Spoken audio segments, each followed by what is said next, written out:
Rabobank en Haima Hielkema.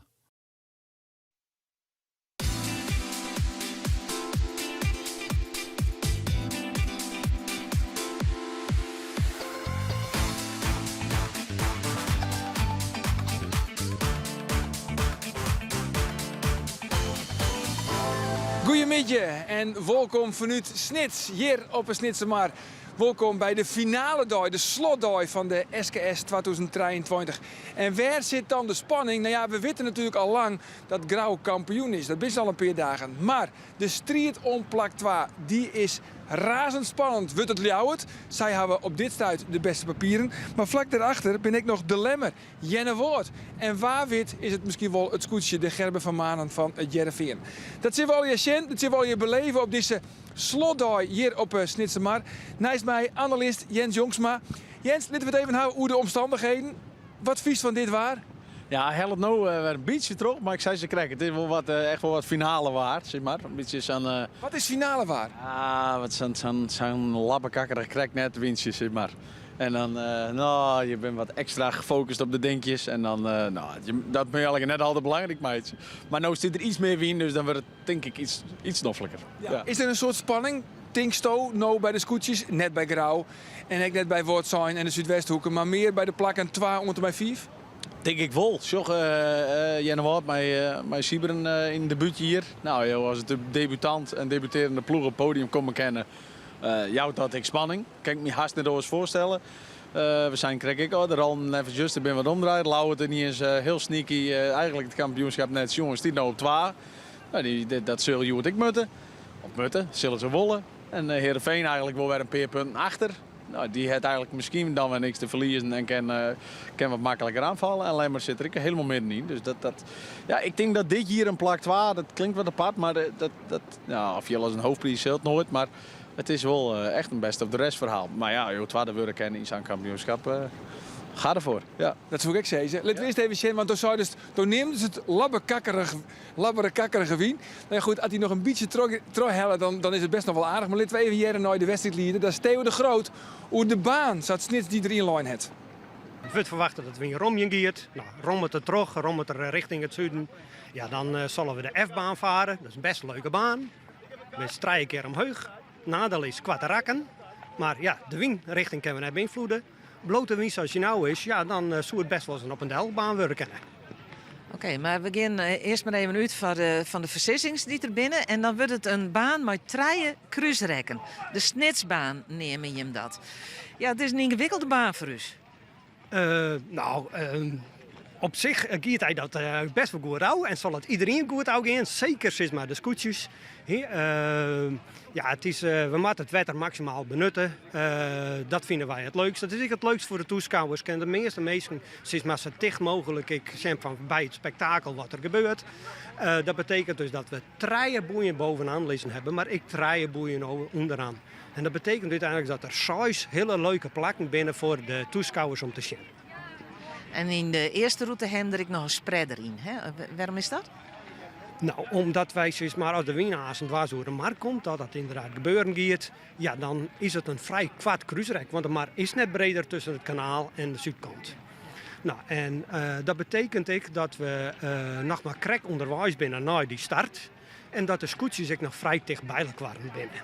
Nou, en als die scootjes om de bovenste boeien rond matten, en dan matten ze uiteindelijk wat rond te Jan aan de scootjes die nog rond de matten.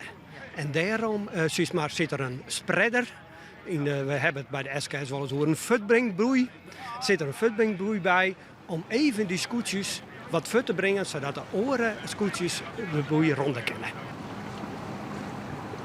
Ja, dat zei Theo de Groot, de wedstrijdleider hier dus op de Snitsemar. Het ziet er heel ingewikkeld uit, hè, deze baan. Dus, ze nemen het zelf de Snitsbaan, wij nemen het een beetje de Python. Dood toch? Ja. Ik neem het heeft wel wat van de Python van de Efteling. Ja, klopt. Het is een avontuurlijke baan, is het. Ja. Maar een kurkentrekker. Ja, precies. Nee, maar wel binnen je hebt de wien wat wes op een mar. Dus daar is net volle keus. En nu heeft hij je cruiserakken. En de eerste keer helemaal loersteken met de van links naar rechts. Heel wien om weer bij die onderboer te komen. Ja, dit kan net heel veel oors, denk ik. De wien is krek net goed genoeg om er toch op een deling te lezen. Nou, ja, dan is dit een van de keuzes. Ik vind hij net heel erg vrolijk erbij Sjen. Nou ja, het is even een scheren, want ik heb deze nog nooit zield. Het ben een hele hoop boeien, dus je kan de routekaart wel bij, hè? De tom-tom. Maar het is even een uitziekje. Zo, en als ik gewoon 3 goede cruiseraken inlezen, dan zit er natuurlijk nog wel een hele hoop in. Alleen je hebt wel weer achter me gewoon aan mijn boei. Dus dat zal qua slagen misschien weer wat door de keuzes uitkomen. Nou ja, dat. Maar Doe heeft jarenlang adviseur geweest bij Jereveen. Doe heeft deze baan nog nooit zield. Er zijn dus Griff meer, skippers misschien ook, die deze baan nooit zield hebben. Die ben nou al hier echt onder bestuderen, of hoe gaat het zo? Nou, dat is misschien net heel toevallig, maar er wien ik al een aantal heel betierd het wetter op. Een kwartier voor Ian. Nou, dat is best wel uitzien op aan de start. Dat is dat knap op tiert. En dat denk ik toch dat je maar eens even een paar keer varen wil. Om eens even te zeggen, wat doet het? Je komt hier bij wal, daar bij wal. Wat doet het? Hoe loopt het? Hoe gedraagt de wien? Nou, dan heb je die voorbereiding wel even nodig, denk ik. Het is toch een nieuw verhaal. Ja. Dan nog even over de wedstrijd van Juster op Olemmer. Want, nou laten we eerlijk wezen, het was een mooie wedstrijd. Het was een prachtige wedstrijd. Je ziet van alles in. Ja, alles erop en eraan. Mooie wisseling. Ik dacht, na de inhaalwedstrijd wat zijn, dat wij moeten zijn, dit is de mooiste. Maar ik denk dat Juster de mooiste van het kampioenschap hier. Ja, absoluut. Er gebeurde echt van alles. En er was natuurlijk ook die protestsituatie, want daar hebben we ook even in. Van de hele mannen, Chin de Lemmer. De hele mannen, Lemmer die klapte er bovenop. Lemmer ziet het fout. En dan komt dan ook de protestslagen. Maar die wil het net trots zetten. Wat vies je daarvan? Ja, ik vind daar wel wat van. Maar ja... Of zullen we eerst even jaren naar Lodewijk Meter? Want ja, zullen we dat wel? Want precies, kun je die even opladen van even nooit denken hoe was het er eigenlijk van vies. Maar Lodewijk Meter, dat is de skipper dus van de hele mannen. Die heeft op het allerlaatste moment dat protest weer veromlutsen. En ze gingen dus net in protest Chin de Lemmer, die het vrij heeg zit in het klassement. Jere Lodewijk Meter. Ik ga naar de route, zielde ik wat achteruit. Het is van misschien niet wel oorzaakt, ook wat waarom tonnen ging, maar we hier speelden wat opstraft voor wat licht waar. En ja, goed, het is van oké, op een gegeven moment het protest wil terugzetten en dan pak je in je plakje. Maar ja, we hebben nu nog een spannende tweede, derde, vierde en vijfde plak.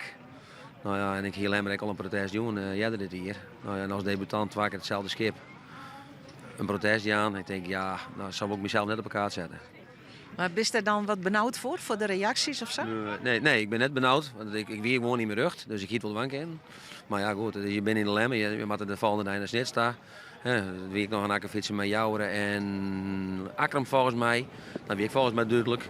Nou ja, het is van een oormijk wil eens een keer een vlagje loeken. Ja, dat zei Lodewijk Meter dus van de hele mannen. Ja, eigenlijk is er gewoon sprake van een protestsituatie. Maar nu wordt het eigenlijk oerlitten onder willekeurigheid van de skipper zelfs. Dat kan toch echt net de bedoeling wezen?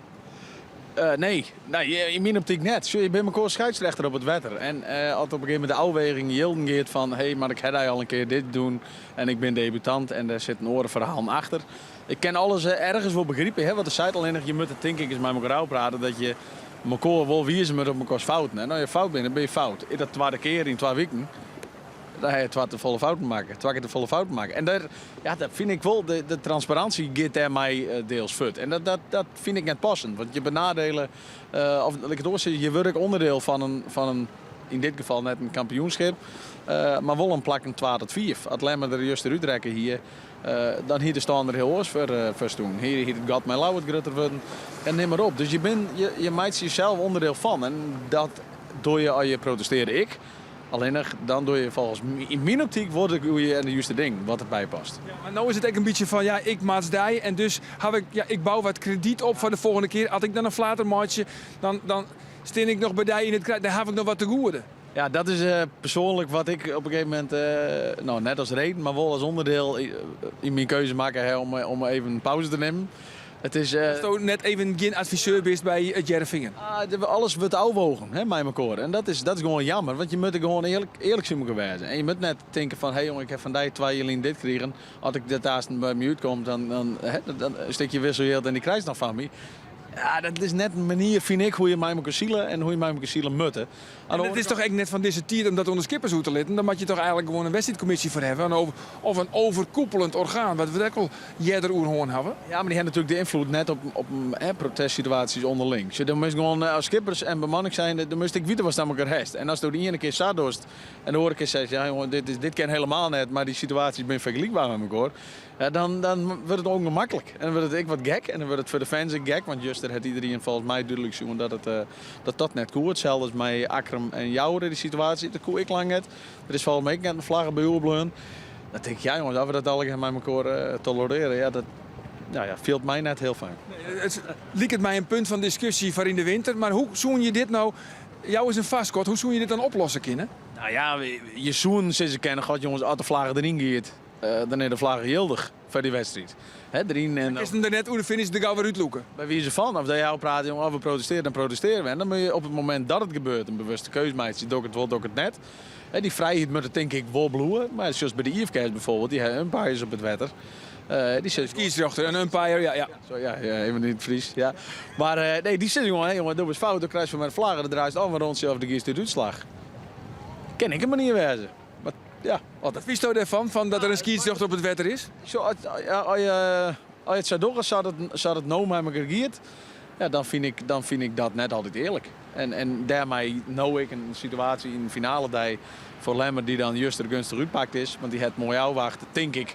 En toch van ja, misschien giet het er wel uit. Want die heeft verder ik in kans, daar ik in de vlag lutsen. Dus die heb ik in spanning zitten. Maar goed, dat is nou voor hun gunstig uitpakt. En mijn goede uitkomsten voor de dij van Juwe, denk ik. En dan, maar ja, ik vind fout is fout en dat mag je elkaar op wezen. Maar je kan net, in ieder geval net op oude rekken. Punt is makken en in elk geval genoeg voer voor discussie voor deze winter. Dan de strijd op plak 2. Dus zouden ze het niet correct al van de beste papieren. Dat is nou voor Ljouwert. En Ljouwert ziet namelijk het hele kampioenschap een beetje op het vinkentouw. Een beetje sneaky. Geen hier echt in de gaten van... Ja, Ljouwert is toch wel mooi. Het is heel knap dat ze 5e staan. Maar ach ja, daar zullen ze wel blowen. En nou shot elke niet naar Ljouwert. Omdat zij nou de beste papieren hebben. Zij lezen nou op plak 2. Ja, klopt. Zij ben, correct wat zij zegt. Ik denk dat ze heel sneaky, een beetje uit de radar bleun binnen. En alleen nog de laatste dagen binnen natuurlijk in de top 3 buiten grauw om, dus top 4. Wel wat meer punten vallen. En daardoor, en Lauwert zult gewoon consistent en knap en goed. Is er heel knap overwinning? Ja, wie is er nog west? Dat wie feest aan boord? Ja, dat is daar altijd wel gezellig, maar we hebben jongen, ja, het weer leuk. Ze zijn blij. Maar dat is ik leuk. Die komen op een gegeven moment in de positie van jongens, hey, joh, ja, best. Ja. We krijgen weer een heel hoog uitgangspunt. Ja, maar hoe is dat dan van Willem Zwager en zijn bemanning? Want ja, dit is hij echt net wend. En één keer had ze te krijgen, maar een oren druk. Misschien wel. Maar is er vrij makkelijk mee omgaan? Hoe stoot er ook tekst? Ja, ik denk dat het bij één ploeg op een nuchtere manier aanschouwd wordt, dan is het helemaal, denk ik. En die waarom dan? Nee, die doen al 2 weken hun ding en die doen al jaren hun ding. Maar de verse ploeg dus ze hebben, daar zal natuurlijk wel een stukje gezonde extra wedstrijdspanning op zitten. Maar ik geloof net dat het heel gauw in de waar raakt. En die focus zal hetzelfde bloeien. Start met goed wijzen. Nou, het skip rint goed. Dan moet je zien dat je er op de momenten dat het er wijzen moet, dat je er goed bij binnen. Nou ja, dan kun je goed samen wij winnen. Maar is het net zo? Ja, de bal is rond. Maar dan kun je samen weer achterin eigenlijk. Dus dat is, je moet het maar kijken wie de kopper het meest en knap bij heeft. Ja, en want het oorlogscoaches die toch kans hebben op plak 2, Lemmer, Jennewoord, Jereveen nog. Wat is die verwachting? Zullen ze elkaar alle jaar gewoon goed in de gaten horen? Of moet je eigenlijk wat grauw het hele kampioenschap al doet, eigen koers varen? Dat denk ik ten eerste. En op een gegeven moment, zoals zij met zijn fjouweren dicht bij elkaar. En door kerst net vanaf het begin is ik verdedig, want door heeft net alles te verdedigen. Dus daarin is de keuze maken moeten, denk ik dat in ieder geval vanuit de start wij dat je je eigen plan trekken moet. En kijk in wij een wedstrijd hoe het zich ontwikkelt, en hoe je eventueel verdedigen moet of aanvallen of iets bedenken met elkaar. Maar ik denk dat gaan wij natuurlijk geen plan van aanpak vanuit de start, maar gaan wij de wedstrijd zullen dat oors worden. Ja. Laten we even zien naar de winnaar van vorig jaar hier op de slotdag. Doe weer, ik al bekend trouwens dat Lemmer de kampioen weer. Die waren een kampioen op het eigen wetter in de Lemsterbij. En een dag later waren de Jeszielt op een Snitsemar. Laten we even zien hoe dat krijgt hier. Voor de wien zielen de scootjes dan op wij naar de gate. Dat betekent dat de skippers weer kiezen kunnen linksom of rechtsom. Dat laatste is wat Snits hier docht. En ek de Lemmer. Ze gingen als het ziende om de eerste tonnen, maar hebben voor de wien dus aardig wat plakjes pakt. Hier is het mooi in beeld. Zo'n scootjes die terugsom gaan en zo'n scootjes linksom. Dat we dan weer bij de tonnen aankomen, zeggen we dat wat zijn er als eerste omheen gaat en dat er daarachter een brorrenstriet aan de gong is. Langwaar met Harmen Brouwer, Matje wat aanhoren en efter Sietse Brouwer en het Jereveen aansturen. Sietse Brouwer dus als tweede om de tonnen en Langwaar als derde. Linksom gaat wat zijn dan in de gate en Langwaar en het Jereveen door een onvalslag. Die pakken de gate namelijk aan de rechterkant. En als we dan weer bij de tonnen aankomen, zorgen we dat dat de gaarlijkste slag weer. Want het Jereveen en Langwaar vjochtje om de koppositie. Langwaar komt op bakboord, maar Jereveen draait hier vaardel en pakt de leiding in de wedstrijd. Zij worden mij het fijnste scootje eerste en zij worden vierde in het algemeen klassement. Ja, de winning dus verliezen hier voor Jereveen met de Gerben van Manen hier op een Snitsemar. Ja, wat is die verwachting, Joert? Nou, laten we het zo zeggen. Waar pakt plak 2? Lange stilte. 50-50 of een hulplijn. Nee, ik vind het heel moeilijk. Het is maar krek wat ik zie hoe de wedstrijd zich ontwikkelt. En dat is helemaal net een antwoord op die vraag. Nee. Maar daar denk ik helemaal omheen te praten. Dus het is maar krek hoe het zich ontwikkelt. En dan zal haast de beste of de rest zult worden worden. Zoiets? Ja, zoiets. Maar eigenlijk heel stiekem wil ik toch wel een naam weten. Nou, ik zou het leuk vinden dat Lauwert het vast houdt. En dan heeft toch een verrassing. En Siebren is ik een keer op mijn Jennewoord. Dat zou ik een verrassing wezen natuurlijk. Podium krijgen. Ja, maar goed, ik doe het zo. Ja, zo doen we het. Doen we het. Dus Ian Grauw, 12 Jouwert en 3 Jennewoord. We beginnen eruit, jongens, met de vastkoging. Assen, dan komen we beginnen er even uit voor de reclame en dan komen we bij jou weer waarom. Voor het live verslag en dat we die toch Ilke Dijkstra en toch Roelof Bouwmeester bij deze slotdooi van de SKS 2023. Ontaast en een heel soort willen erbij. Dag. Dit programma wordt mij mogelijk maken door bouwgroep Dijkstra Drijfsma, FB Oranje Woud, Rabobank en Haima Hielkema.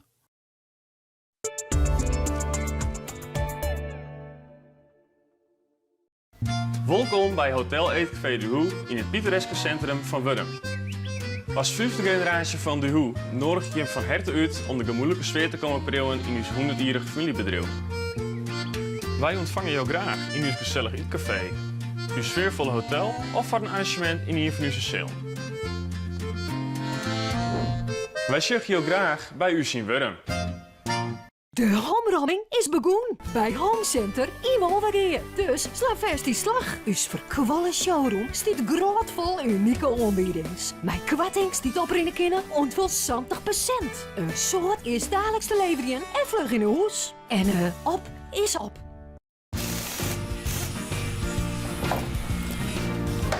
Tjerk, Yo, Freek. wat moet jij hebben?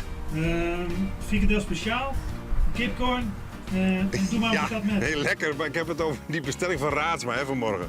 De webshop van Raadsma. Moa's Farsoonhoeren besteld, dezelfde tijd nog bezorgen. Ijzerhandel Raadsma. 25.000 producten, vlug leveren. Plan een boet niet terugtje? Kom naar Hegel Buiten. Inruchters van Boeten. De mooiste materialen, het beste advies en de juiste vakman. Hegel Buiten. De inruchters van Boeten in Hommets. Wij maken je boeten mooi. Met de wind in de haren en de kracht van ambitie in de zeilen. Skippers van de SKS, zeil naar succes. Van de Let Partners Marketing en Web Development. Krutske co-sponsor SKS.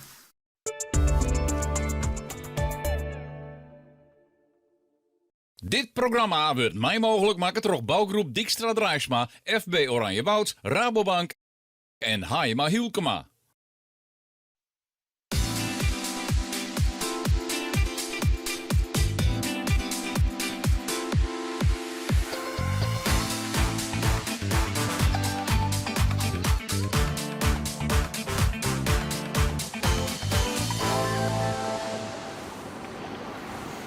Welkom, ik van onze kant op een snitsen, maar op de Batavier. Maar wij zitten onder in het rom en sjuggen hier nou alle mooie beelden hier al op een snitsen. Maar en we binnen Rolf Bouwmeester, welkom. Dankjewel. En mijn naam is Elke Dijkstra en we sjuggen de twee ballen al hingen. Dus dat betekent dat we al minder dan... nou, net minder dan 4 minuten, maar 6 minuten van de start al zitten. We krijgen een hele minuut het 4 minuten schot. En daar wachten we even op dat we die even goed klokken kennen. Want ja, we weten hoe wichtig die start is. En dan is het ook fijn als wij goed de tijd erbij hebben. Scootjes maakt zich op en dat geldt ik voor de schutter. En daar weer het schot van 4 minuten. En ja, het gaat al heel vaak over de start zo. Juster weer goed, hè? Juster weer goed. Juster loopt de lange lijn in. Mooie eerste cruiserak, goeie wien.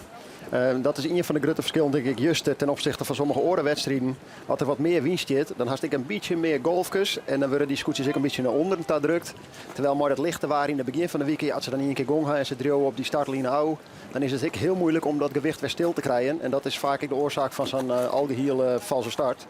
En dat we dan even naar de wien van no sjuggen, zit dat risico er ik wel weer een beetje in. Dat de scootjes een beetje te gretig binnen en ze halen een beetje gong. Ja, dan kan het samen zo wezen dat het weer wat te snel over die lijn heen droogt, omdat ze het skip net stoppen krijgen.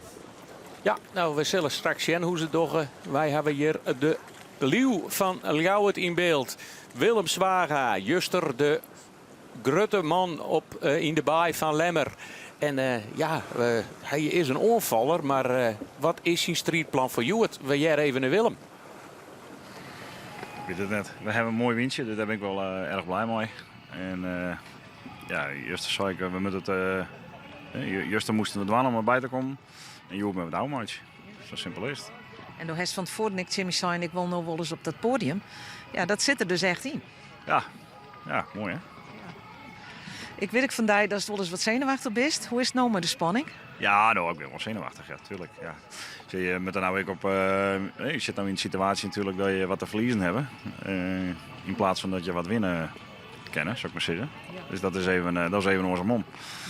Dus ja, dan moeten we nog even, straks alleen met mij de man en Bouke zitten. Even zien of we nog tactieken hebben of gewoon lekker vrij zielen. Of ik denk dat dat het wordt. Maar... Nou ja, daar wil ik naar vreetje. Haast Lemmer in de gaten straks. Ja, natuurlijk. Je gaat altijd in de gaten waar er zit natuurlijk. No? Wat er voor je zit, dan gaan we aanvallen. En wat ze achter die zitten, dan liet je ze net los. Zie je er mee op? Nee, ik denk net dat dat handig is. Want de rest zit ik redelijk in de buurt. Dus ik denk het een beetje van hoe alles loopt. En we zullen wel even wat om ons heen zien en even tellen hier en daar. En, ja. Willem Zwaga, ja, zenuwachtig.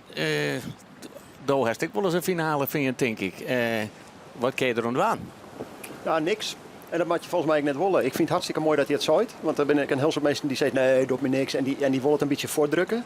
Hij zei, maar nee, tuurlijk. Ik vind het leuk. Ik wil graag op het podium staan. Ik vind het belangrijk. En dus die zenuwen niet tonen voor mij ook aan dat hij het leuk en belangrijk vindt. Dus ik vind het alleen maar mooi dat hij het zooit. En ja, wat kun je er dan? Nou, die zenuwen op zich net zo volle. Wat je wilt van kennen is heel goed uitpraten met bemanning. Waar moeten we mee bezig wezen? Dus de mentale begeleiding die nemen dat dan het procesdenken. Wat eigenlijk een hippe term is voor wat moet er gebeuren? We moeten weten waar die startlinie is. We moeten op die het scoort ontloeken. We moeten zien waar de bovenboei is. En als je daar maar druk mooi binnen, dan verdwijnen die zenuwen. Want je had er helemaal niet voor. Je bent gewoon bezig met wat je dwan moet en net met een potentiële uitkomst. Nou ja, we zullen even zien. Ze zijn gewoon tarrieden op de start. Ja, het is nog 1 minuut 30 te gaan, 1 minuut 40 te gaan. 1 minuut 40 te gaan, dus hele mannen. Dit is wel het moment dat je keuze voor het startplak eigenlijk al makkelijk is. We zullen hier nog hoe stuurwoord gaan, maar ze kunnen net samen meer om oorplak indraaien. Dus deze scootjes zal ik in deze volgorde indraaien. En in deze volgorde aan op de startlijn taggen. Interessant om nog wel even te vertellen door het eerste cruiserakje. Het is net zo heel lang. We komen zo nog wel even op de baan die hier bovenop het dek al gekskerend de Pythonbaannaam is. Maar wat wel interessant is van dit cruiserakje, is net zo lang. En de eerste tonnen met stuurwoord rond worden. En daar hebben we dit kampioenschap ontbeken van Sjoen, dat er een bakboord-stuurwoord situatie ontstaan kan. Daar moet je op voorhand wel nooit denken. En daar had ik al wat een oplossing vond voor dat ze om naar de tonnen voordraaien voor de wien. Hè? Om er even een spreader, een waaibrenger, nemen ze het in het Friesk wel, om een extra tonnen erin te lezen. Wil zij gewoon maar even zich toch even op start concentreren. Want er zijn nog eens scootjes die lezen gewoon nog een stuurbord. En we zitten al op haast een hele minuut voor de lijn. Ja, en op dat clubje daar bij Jervin drachten daarboven Ljout eronder, die haalt alweer een beetje volle gong en dat droogt alweer snel naar de lijn ta. Akram hetzelfde verhaal. Dat is het clubje wat nou het gevaar in om te betier te beginnen. Als ze zich net inhouden en ze willen al in de voorste lijn, dan ben ik bang dat die onderste fjouwerscootjes heel scherp binnen. Ze binden er misschien nog achter, maar dit is heel scherp. Jennevoort draait er heel letje in bij het startschip. Had wel alle romte. Grauw had hem weer helemaal net. Doet het er nou om? En daar is de start. En nou zijn we even Sjen. Het lijkt mij dat er toch een peer al te betiert door de lijn binnen. Maar we jaren nog heel tijd niet. Nee, wat we zeggen is dat de linkerkant van de startlijnen heel gunstig is. En dat zien we omdat de scootjes maar moeilijk door de lijn komen. Dus ze varen alle stuurbord hegen de wien, of bakbord hegen de wien, sorry. Maar ze varen bijna in het verlengde van de lijnen. Ze hebben heel soort moeite om er trouw hinnen te komen. Dat zorgt er voor dat het minder snel een valse start wordt. Maar het is voor de skippers wel heel moeilijk. Maar we jaren neer, dus we kunnen concluderen dat we hier op de Snitse maar in de finale daar los binnen met alle 4 scootjes. En we zeggen het nog maar een keer, de kampioen is bekend. Maar de best of the rest, zoals het als een mooi heet, die moet nog bepaald worden. Wil ze toch in je scootje daar. Nou, voor het volgende had hij dan een...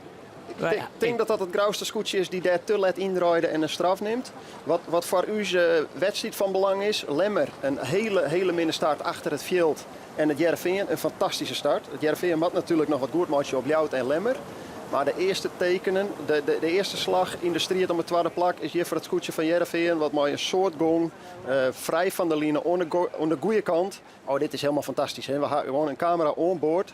Je just dat die man echt geconcentreerd is. De ene zit naar het zuil, de oor is met de score bezig. Iedereen had zijn eigen taak. Want Jervin is vooralsnog heel goed vertrokken in deze wedstrijd. En het is heel wichtig om nou in het eerste rakje als bij de eerste om de bovenste tonnen. Want het komt heel, als het een kwaad cruiserak has, dan komt alles dicht bij elkaar. Hè? Het risico besteedt je, dat hier hebben we Lemmer in beeld. Ja, hele minne start, mat voordraaien, lezen onder de zuilen van oren. Er is nog van alles mogelijk, het is nog een lange midje, maar de eerste tekenen ben net gunstig voor Lemmer. En met deze baan, en we komen er straks ongetwijfeld wat langer op, hartstikke mooi. 3 cruiserakjes, maar het zijn kwarte rakjes. Alle ton maar dezelfde kant om rond worden. Dus de inhaalmogelijkheden zullen beperkt worden. Ik denk dat de volgorde van de eerste tonnen, die het u een heel soort vertellen over de potentiële uitslag van deze wedstrijd. En het vind je dat heel mooi voor het is. En we nemen ze maar even op welke skippen we de Juwet een heel goed letten gaan. Dat is natuurlijk Ljouwert die op 2e in het klassement staat. Het is Traje Lemmer. Die is dus Minfort. En Ljouwert, die hebben ik al even zien. Die zit er een beetje, ja, die maakt ik al voor het klappen. Die komt er rekening, ja, die maakt weer op Nitro de Wien. Die woe een slagje, stuurt uit het veld waar maar shut en ik weer wat zijn komen. Ja, dan is het Rick Ljouwert die hier net best uit de start waar komt dus. En dat geldt Jennevoort. Waar zit Jennevoort? Die zit ietsje heger. Die had wie net een hele beste start, maar had wel de kar om vrij voor te varen. Ja, die is inmiddels door de wien. Die varen over stuurbord. Die gaat op dit moment ik vrije wien. Hier zien we zien beeld. Zij zijn op de rechterkant van de baan varen. Dat betekent dat ze straks op bakboord bij die eerste tonnen komen. Jennevoort, het lijkt het mij sterk dat ze als eerste roem komen gaan. Maar totdat ze van rechts komen, gaan ze in ieder geval een grote kans dat ze net in grote problemen komen van de tonnen. Dus vooralsnog, en het verschil tussen Jervin en Ljout is natuurlijk aanzienlijk. En dan hebben we toen 6 punten, dus dat ga je net samen goed maken. Maar vooralsnog is het Jervin wat aardige papieren had. En terwijl we dat zeiden, zien we wel dat de 2 scootjes, dat ben Jouwer en Jervin, helemaal rechtsboven in beeld. Die gaan nooit door de wien. Die liet je een beetje minder wind te hebben dan Zuidwesthoek hier beneden Jennevoort. En in het midden is het de Sneekenpan, die ik een mooie lijn maar wien liet te hebben. Ze matten daar door de wien, want daar houdt het wedstrijdveld op. Ze zitten daar bij het Herengat. De verbinding tussen de Gwijn, Griepsterpollen en het Snitse Mar. Ja, en dat nemen we even de Herengat-tonnen. Jennevoort die gaat voor Wout Zijndel. Zuidwesthoeken. Zuidwesthoeken, mooi. Dat is me even corrigeerd, klopt. Ja, de vraag is nou even, kind die twee scootjes, hier zien we de concentratie van de stuurman. Hè. Kunnen de tonnen rikken? Kan hij op deze slag de tonnen rikken, dan komt hij fantastisch als eerste roen, maar jouweren er heel dicht achter. Maar als ze nog een slagje mooisje, dan net. Wij kunnen dat nog net zien op dit beeld, maar ik vermoed de hichten die ze nou zielen, dat ze die eerste tonnen dat ze dat redden kunnen. En dan hebben we hem nog net neemt, maar het is Erik de Jouwer die gewoon heel mooi te start is. En ja, dat heb ik wel eens vaker, jongen. En ja, hier de wedstrijd voor Terhinnen, verleden week, ja, toen konden ze hem houden. Maar we hebben van de week al een paar keer, jongen, dat ze er helemaal onderuit zakken. Maar er heel dat boppen in beeld. Daar zitten de Jouwer en het Vingen en hier onderin Laatje en de Woord. Ja. En nou is het ik maar correct. Als er een wienbaan stiet. Ja, we zeggen het krijg al mooi het camerashot. Hier hebben we weer in beeld van achter. Dan just dat ze het krijg net heel kennen. Ik denk dat de skippers heel graag een beetje een windje hebben willen. Wat ze krijgen even die rond die auto om een beetje omheen rennen te litten. Want en vooral voor het Jereveen, ja, just het Jeroen gezegd, het is zo belangrijk dat hij deze tonnen helling heeft. Als het Jereveen deze tonnen helpt, gaan ze gewoon een hele grote kans op de winning. Hel je ze hem net, ja, dan kist ze weer omvallen in dat midden. En dan hebben we het jongen inderdaad. Dan zit een foutje in een lietse hoek en voordat ze het weer zakken ze erin. En het is concentratie, maar het is ook rustig blijven. Hè? Want als het skip dan wat te volle aan het helm houdt loeken gist. Want ja, dat is ik de kans als het heel spannend is. Hè? Kist het net forceren. Maar wij sjuggen hier bij Sietse Brouwer van het Jereveen. Concentratie, Grutskoort man ik. En daar de adviseur shut uit veel. Wel uit de oren tonnen. En als het nou liekt, komt het Veen de wien al helemaal komen, maar het liep dat er een beetje heger en heger kan. En had je meter te volle zielt. Sietse Brouwer liep het hier op de snitsen maar als eerste om de boppenste tonnen in te draaien. Ja, en hij krijgt hem misschien nog een beetje minder. Het wordt krap, maar hij liep het genoeg snel hier te hebben om een mooie opshitter heen te gaan. Hij is hem hier wel wat een kniep en de saus terecht is. We kunnen het ons in linkerhand zien. Hij stuurt heel rustig. Het skip is zagrut, het is een grutroer, maar hij stuurt heel rustig. Hij voelt dat hij genoeg snel hit had. Hij shut welke hoek die helje maakt. En ik denk, ja, dit hel ik. En hij stuurt je zelfs al een beetje oud. Hij liet hem al wat gaan. En dan is het een heerlijk gevoel van, nou, dit gaan we opredden. Ze zit nog even maar de Jouwer. De worst voorkomen dat hij hier oer je hinnen hield. Want dan ga je voort van het eerste naar het tweede plak. Maar voor beide skippers hield. Mooie start aan de linkerkant van de lijn. Niks moeilijks aan die een hut hield. En mooie eerste, tweede plak. En Tjugges even wat voor gat ze slaan. En hier is gelijk al hoe is. Daar looit de tonnen. Even achterom Sjen. Ja, hij zei het ik. Hij zei, jongens, zet hem er maar onder. Want ik loef je hem gewoon op. Ik ga net gebeuren litten dat je meer oer Michel en hinnen zielen. Stuur hem maar achter me aan en dan ben je machine 12 voort. En dan vechten we het letter wel uit. Dus ik denk, Jereveen en de Jouwer gaan een mooi gotje. Snits gaat het ik nog redden. Maar daarna, dan krijgen we de situatie. Een heel soort skip moest stuurboord. 1 of 2 uur bakboord kan voor chaos zorgen. Alleen nog maar gunstig voor de eerste 2. Maar dit wordt... De komende 2 minuten wordt heel bepalend voor de skippen. Jennewoord, Lemmer, Ljout. Hoe komen ze hieruit? En kiezen dat God met Jereveen liets genoeg houden om nog onspraak te maken op de tweede plak. Ja, en Jennewoord komt ik wel redelijk uit de start tenminste. Hij komt op bakboord, had straks helemaal geen les. Of je maakt hem al heel erg hinderen. Dat ken natuurlijk vanzelfs ik. Maar ja, die looit maar nog ziende voor op het Vingen. Hè? Dus ja. Als het nou looit, dan is het Vingen Jennewoord voorbij in het klassement. Ja, en virtueel, maar ook rennen we wel heel wat vooruit op de zaken. We wachten even tot ze al hier om het tonnen binnen. Want, ja, ik wou hem iets stelliger in te zetten. Op dit moment virtueel het tweede plakje voor het Jereveen. En ik ben maar niet eens de keer aan een soort gebeuren, maar we hebben wel geconstateerd dat er zit waarschijnlijk, een liefste slag om de Jerm, net heel volle in deze baan. Het zijn een hele hoop raken, we komen bij al het publiek langs. Maar voor de skippers zal het heel moeilijk worden om plakken te vinden om samen in te helen. Het is geen baan om aan te vallen. Hier zien we de Jennewoords. Dus we nemen het nog maar een keer de debutanten in hun eerste jaar. Nog kans op het podium. Want zij kunnen natuurlijk ook nog op het derde plak eindigen. En natuurlijk ook nog op het tweede plak, want de wedstrijd is nog lang. Maar toch weer keurig. Een gewaagde start, tenminste. Ze werden net de allereerste, maar heel safe om de ton. En nou komen er een heel soort schip mooi. Nou is het wat zijn, het eerste schip wat in het probleem komt. Wat je draagt dwan, sturen ze netjes om de tonnen. Dat sjeuwers volle, komen we straks op waarom. Ze liet elkaar vaak leven hier, maar ik drachten door dat die hier volle meer schade veroorzaken. En daar hebben we jou het alweer. Daar hebben we jou het. Dat is ik nieuwsgierig. De nummer 2 op het moment in het klassement. Komt hier toch, had toch wat ontsluiting bij die middenmoot.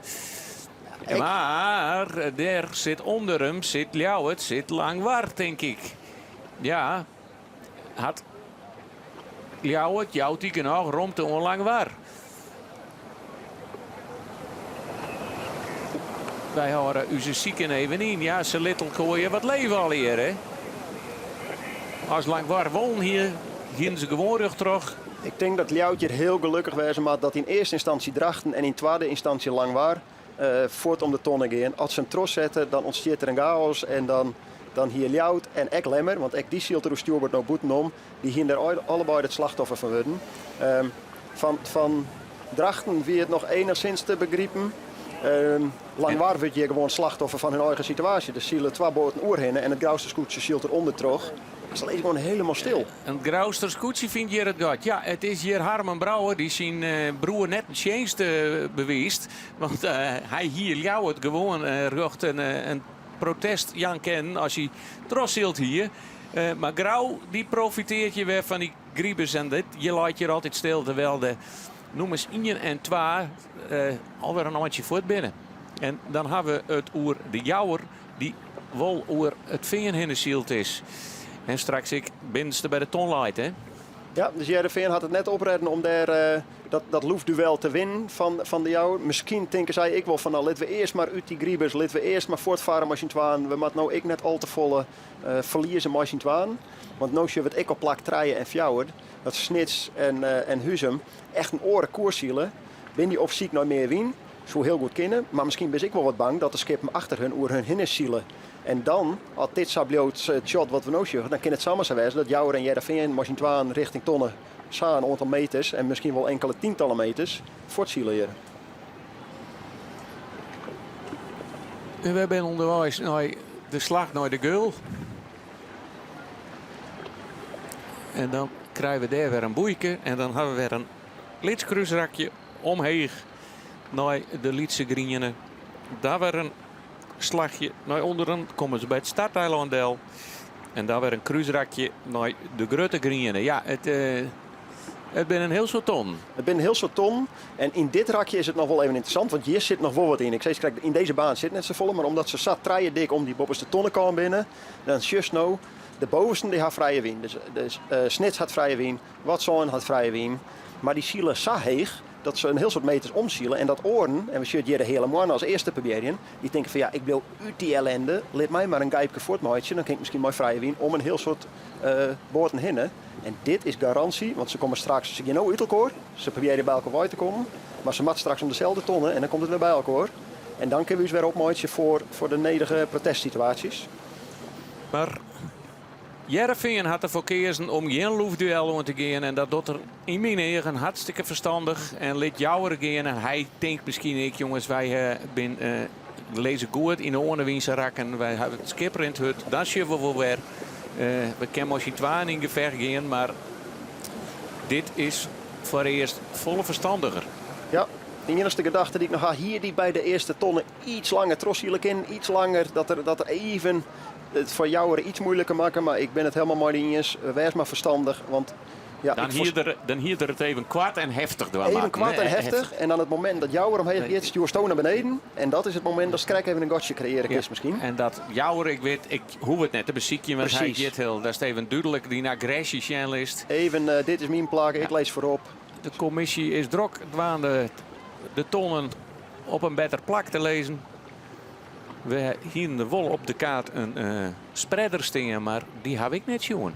Ja, die weer wel, maar die lag wat leeg. Volgens mij weer dat zelfs een green tontje, maar die lag wat aan de lege kant, dus hij weer net echt van invloed. Maar hij had wel zijn werk dienen om de scootjes uit de scootjes die onder wien aankomen, om te voorkomen dat ze daar in elkaar rijden. Ja, nou ben ik heel benijd. Op dit moment vind ik het jammer dat alle scootjes dezelfde kant de tonnen ommatten. Maar we hadden juist er even gewoon over de tarriering vast aan tonnenronding. Zorg dat je er strak omheen kan. Dat wordt nou super belangrijk. Je zal zien, over een minuutje, over 2 minuutjes, binnen er een aantal skippen die komen straks langs die tonnen en die varen mooi onder de wien. En er zullen een aantal een foutje maken die bedjeren onder de zuilen van een oor. En daardoor komen ze echt in een probleem en kunnen 4 of 6 zonplakken verliezen. Ja, en dan hebben we hier weer een nieuwe ontwikkeling. Hier bij de Akkermers hangt de rode vlaggen in het wand en het budget een protest.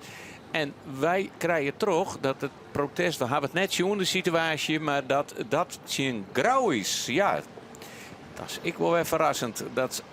Dat kennen de Grauws dus helemaal niet met wand. Die kennen Frank en vrij zielen, maar ja, we constateren toch dat Grauw de oerwinning binnen een beetje oorzielt. Ja, ze winnen let bij de startlijnen. Ze draaien hem ergens tussen. Dus ik weet net waar het weer, maar ik kan me voorstellen dat dit op de start gebeurd is. Daar winnen ze heel let en dan draaiden ze hem in een gotje, wat er volgens mij helemaal niet weer.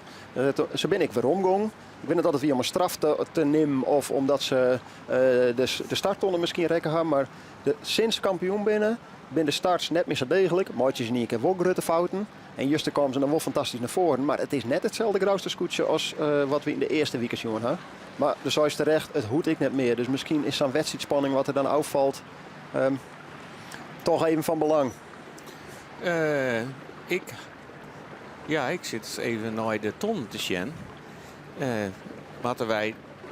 Zitten ze op een goede ton? Nou, ja, dat denk ik al. Ja. We moeten even zien, want wij moeten de kaart er ik even bij haar. Ze gaan op tonnen 2 aan. Ja, de weer van de morgen wat onduidelijkheid. Is nou de spreader tonnen 2 of is dat...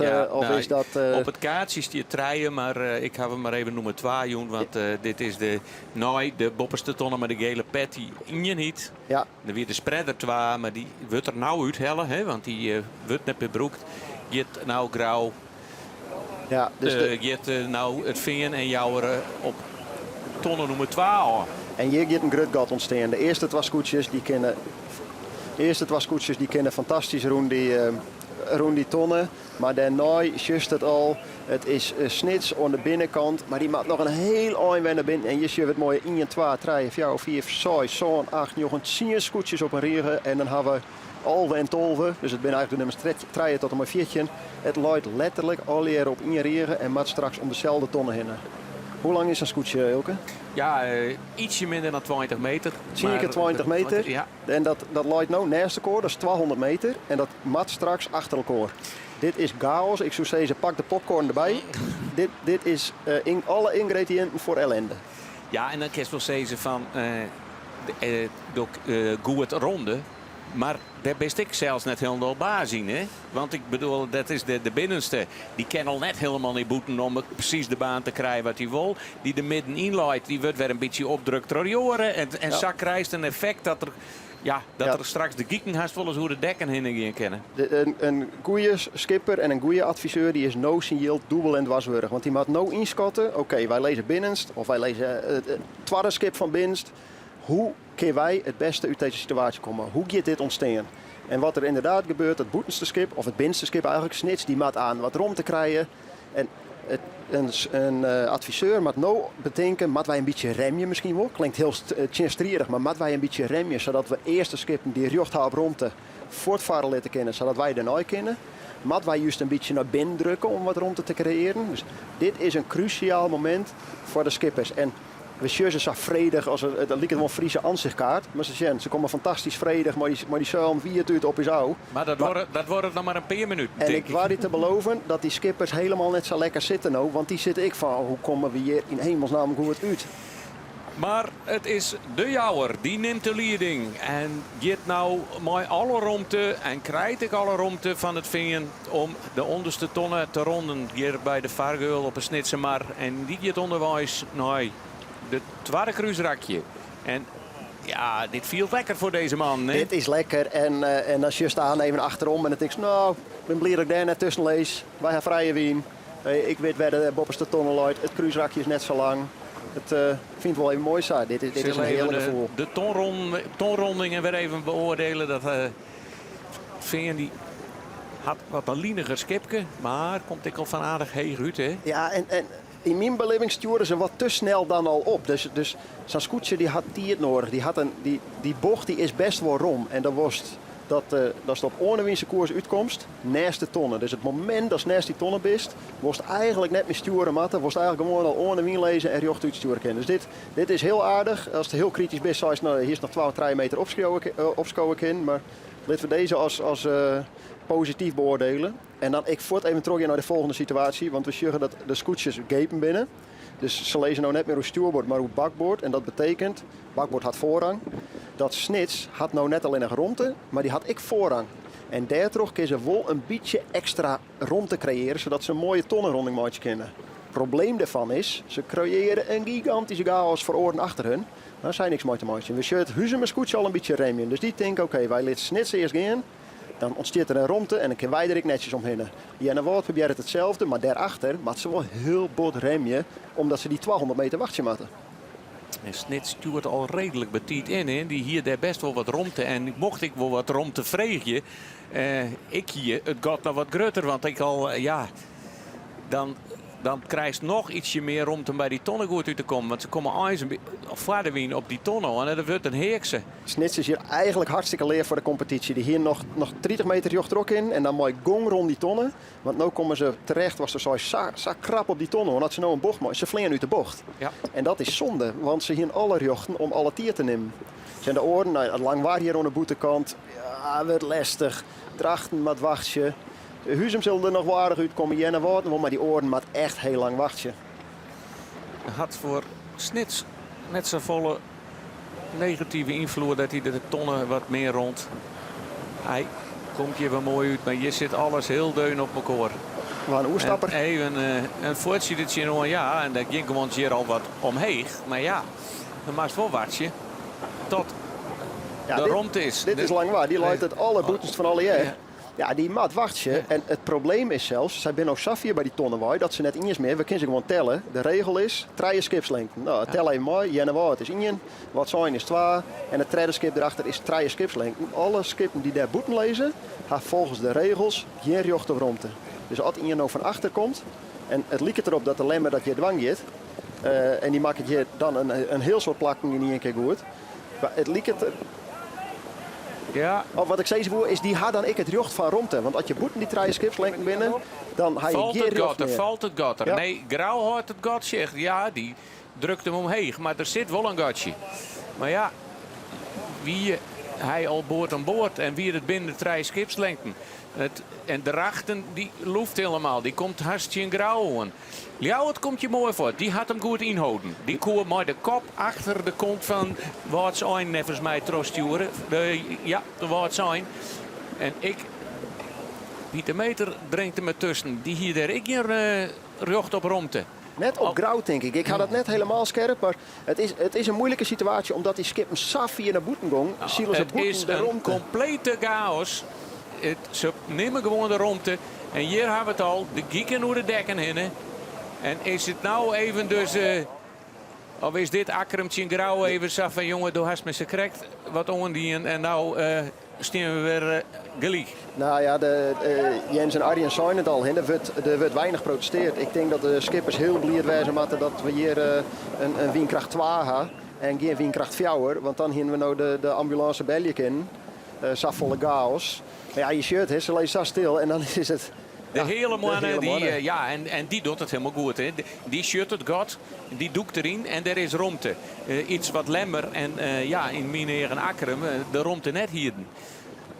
Nee, en voor de hele mannen wie het in dit geval een geluk bij een ongeluk dat ze eigenlijk Safir achterlijn, dat ze even... Het wachtje weer voor hun makkelijk. Ik denk, nou, laat dat eerst maar eens even gebeuren. We wachten tot het gat ontsteert en dat is ons moment. Maar ja, dit is wat we voor zijn. Gewoon een heel langzaam rond die tonnen. En dan... En deze 2 had er helemaal geen probleem mee. De Jouwer en het Jereveen. En nou wij hadden natuurlijk alle aandacht gewoon bij de onderste tonnen. Maar had zij wel een slagje makken? Of ben zij gewoon in één keer deze tonnen oordoen? Zij ben onderwijs naar de bovenste tonnen. En het lijkt erop. Oh, ik ben in de war. Ik ben in de war van mijn ton. Excuus. Ze matten, dit is wel een tonnen, maar dit is net de tonnen die ze nou ronden matten. Ze matten nog een slagje omheen. Ja, hier zien we het gevolg. Dus hier kunnen we eigenlijk, als deze scootjes even van boven naar beneden tels, maar jouwer voorop en dan een JRV nummer 3 of jou 4 of 6, zo'n 8 gaan een redelijke ronding houden. Daarachter gaan ze al een hele protometers verlend bij die onderste tonnen. We maken maar even een liedsklassementje op voor Safir als het nou kan. Het is de jouwer. Op het eerste plak. Helemaal nou deuntje hier bij de Lietse Green. Het zien de randen van het wedstrijdveld aan. Op het tweede plak deze man. Sietse Brouwer. Eer het ontspannen. Ken ik niks oorzaak meer dan gewoon voorin blijven en beziek je nog de jouwer te pakken om een extra plakje. Maar dat het keurig.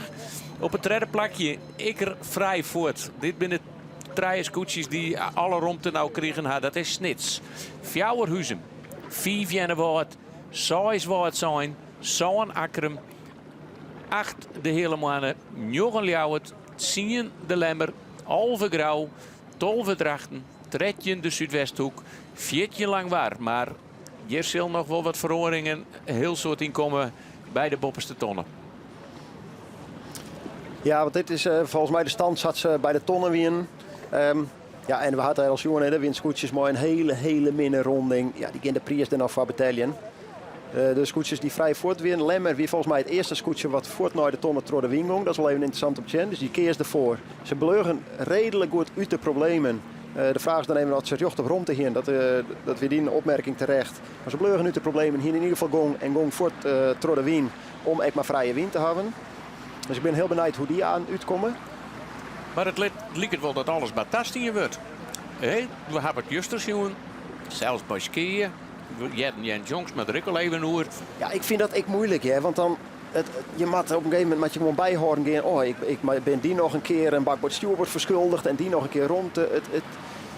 Het leven is zoveel makkelijker als je gewoon zegt, dit zijn de regels, er gaat iets fout. Nou, we zeggen krijg je kinderen net altijd wat ontwan, want we komen met 1200 meter een scootje op 1 ton houden, dus er gaat wat mis. Accepteer je straf, draai je rondje, hing je de vlaggen erin en je verder. Ondertussen, wel even interessant om te zien, dat het Ljout en Lemmer, die haal elkaar vol voen al in deze wedstrijd. Dus ondanks dat ze zijn van nou, we zullen het net per se op elkaar zielen, zeggen we wel dat het 2 scootjes en dat het Ljoute scootje nou de wien uit de zuil van de Lemmer onthellen is. We hadden nog even net in beeld, ja hier hebben we het in beeld. Dus ondanks dat ze zijn van nou eerst maar eens uw eigen race. Ja, is dit tafel denkst of denken ze nou ze zijn in de buurt, misschien kunnen we ze een beetje remmen? Ik denk dat het enigszins tafel is, maar Ljouwert had er woffelkeers en toen ze bij elkaar in de buurt werden om door de wien te gaan en mooi te gaan. Maar ja, zij zijn natuurlijk weer, ze kunnen wel heel druk dwaande bij elkaar wezen. Maar ja, er zit natuurlijk 6 puntjes tussen Ljouwert en Vingen. Dus ja, daar ga ik net zo vol aan. Dus nee, dit is voor de wedstrijd, voor u is dit fantastisch. Dit is het mooiste scenario wat je bedenken kan. Dat het Veen of Jennewoord, een van die 2, dat die voort is. En een grote kans had op een eerste, tweede plakje. En dat we dan Lemmer en Ljouwert precies waar ze ook binnen, een beetje in het midden. Dat kan nog alle kanten uit. Want als ze een goede wedstrijd, dan gaan ze naar de voorkant van het midden. Daar finishen ze misschien 4 of 6 en verdienen je daar mooi het tweede plakje. Maar maatjes, je krijgt een foutje te volle. Ja, dan ga je naar de achterkant van het midden. Dan zit er onder de 910 de plak. En dan kan het samen zo wezen. Dat is gewoon van het podium afvalst. En misschien wel gewoon 4e eindigt.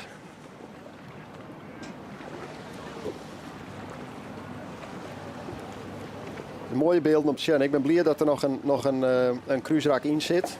Dus alle skip mat in ieder geval nog een slagje maatje.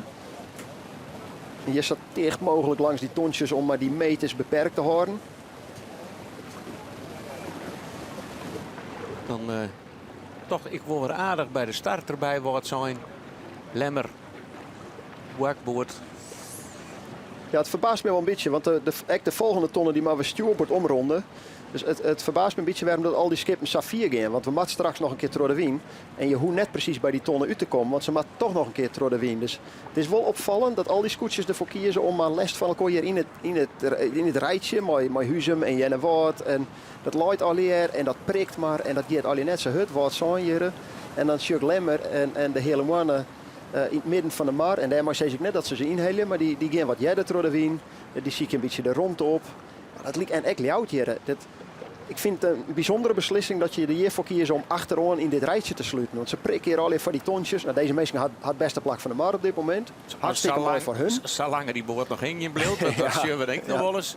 Nee, maar hartstikke mooi voor hun. Maar de plak waar jou nou door de wind gaat, ja, dan kun je net helemaal vrij zielen. Je haalt een beetje les van die oren. Maar we zien wel wat een loekende wal, hè? Want daar links het vinger die vaart een aantal graden leger dan ze hier langs het kantje zielen, hè? Ja, dus de vraag is, betelt dat beetje loekende wal effect, dat ze een beetje heerlijk, betelt dat uit tjen lest van oren? Want dan heb je een beetje minder hut, maar je vaart een beetje kwartere afstand.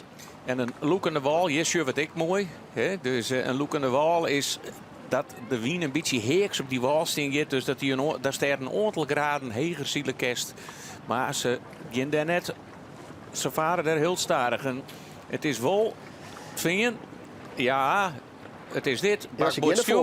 Ja, het veen gaat ervoor, die draait er maar onder. En dit is... Nou, maar het veen die komt door bakboord. En de jouwer hier helemaal net draaien mocht. Die hindert hier een gigantisch het veen.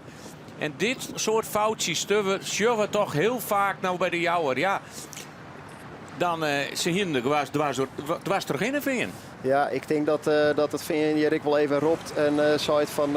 wegwezen. Wegwezen, let u als eerst om de tonnen en dan... Maar het is het... Het is toch ongelooflijk dat de jouwer, die shut het veen, die kende toch net samen rond te vregen om de tonnen. Het veen had mazzel, dat had geluk dat ze de tonnen beginnen kennen. Want ja, voor hetzelfde begint ze de tonnen net, dan wordt die een hele wedstrijd. Ja, en dat snitste krijgt net heel in dat ze daar krijgt voor langs kennen. Want voor hetzelfde had er nog een bakbord skip wat er aankomt. En nou is het natuurlijk wel even een kerstprotest delen. Maar nou kerst ik ze eens even voor het wezen en even een krediet opbouwen. He, van of gewoon een protest, ja, want dan best hem kwijt. Maar ja, hij is natuurlijk, ik moest in klassement op de rekening. Want als hij kan hem wel kwijt wezen, maar er is er een skip tussen hem uit en zijn chinstanders. Hij had er belang bij dat hij daartussen bleef. Dus hij wil hem zeker net kwijt. Ik zoek wel dus even nou is het keer wel verstandig om net te protesteren. Draai maar geen rondje, bleef lekker trossiel. Maar wel even achter mij bleef alsjeblieft. Dat de hele wedstrijd. De hele wedstrijd. En hier even tekenen. Ja. Nee, wat ik zei is die scootjes die nou echt zo langs die wal komen. Die rennen wel mooi heen naar die tonnen toe. Maar ze hebben echt wel een langzaam moment bij die tonnen. Want dit is best een moeilijke manoeuvre. Want ze maar trodden wien. En dat is altijd even oud-remmend. En dan moet je echt nog om die tonnen heen draaien. En voor de eerste traaien komt het goed, hè, want dit loopt alleen achter elkaar. Maar stel dat het wat drokker is, zat het bij de eerste boppers de tonnen weer. Dan is dit best wel een gevaarlijke manoeuvre. Maar het is huizem dat je nou als vierde achtersnits die treden wie om de bovenste tonnen heen gaat. En ja, ik wil het haast net zeggen, maar Grauw kampioen. En Vlieden hier wie het Lemmer. Maar alle jaren daarvoor, 3 keer, wie het Grauw kampioen en Jereveen 2. En nou lijkt het erop, zoals ze lezen, dat Jereveen weer achter Grauw het tweede plakje krijgt. Maar we zitten nog betiet in de wedstrijd. Ja, en ik denk dat deze wel heel oors viel dan bijvoorbeeld die van Traai Lien werd het op de finish een beetje... Waar ze in het laatste rak op kampioenskoers laten. Ik denk dat er maar deze hartstikke bot leven kennen. Ik maar de tarriering die ze hebben en mooi. Maar alle problemen die ze daar aan boord hebben, denk ik dat dit meer als een voldaan... Ik wil net zeggen als een overwinning viel, want dat zal nooit zo zijn bij een tweede plakje. Maar ik denk wel dat dit een meer voldaan gevoel jouwt dan sommige van die oren tweede plakken. Ondertussen hebben we Jenne Wout bij de bopperste tonnen als 5e volgetrokken zijn. Dus dat is echt dat rijtje boten, of dat rijtje scootjes wat er dicht langs die tonsjes gong is. Ja, en er komt al wat tekening in die strijd. Hè? Dus er is juist een wat verschil. We gaan zelfs hier de 4 jogger achter op dek bij Jenne Wout. Zagrut is het net zo maar. Ik ben net zo gezegd. Jenne Wout op het 5e plakje. Nou, om de tonnen heen. En dan maar we even rekening. Dus ze hebben voorbij. Het veen loopt op ze voor, want dat is maar 16e punt dat er verschil tussen zit. En Jochend punt. Dus in een plakje. Maar het veen ik nog achter Jenne Wout eindig je. Dus nou, dat zal een hele toer worden voor de Jenne Woutsters. Maar Jenne Wout kan nog op het podium komen. En dan is het verschil tussen Ja, en we de sjuggen Lemmer en Ljouwert. Ja, en we sjuggen toch, tot uw verbazing, dat Jouweren weer boppen de zeld van Jereveen langs hier. Dus dit akkoordje en dat contract waar wij het doorheen is blijkbaar net sluiten. Of ze gaat net als een protestsituatie ervaren. Want ze bent toch weer een beetje met z'n tweeën in de slaggang.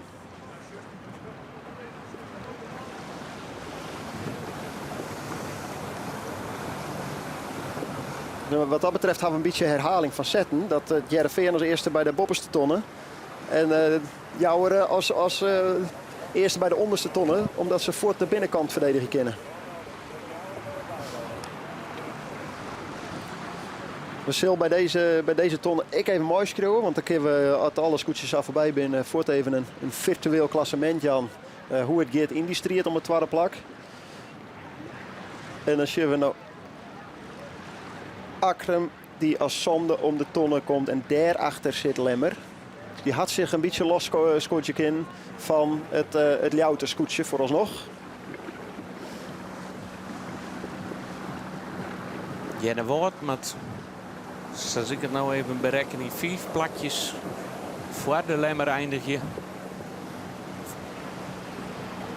Willen ze het derde plak in het klassement pakken. Ja, dus dat ben ze nog net helemaal. Maar dan de eerste peer die Bimma pakt, zullen we zeggen.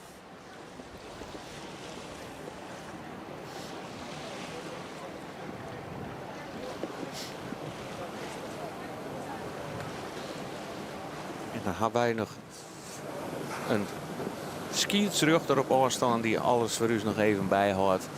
Ik wat er al hier, wat wij mist ha, maar bleek dat wel dat Lemmer als Wolles binnen de boot in de zone kwam en rjocht hier op paard ten opzichte van Grauw. Dus Lemmer, en dat wie daar bij die onderste tonnen, we zijn er al even voorbij, maar toen is je rjocht om die tonnen te ronden. Geen probleem was.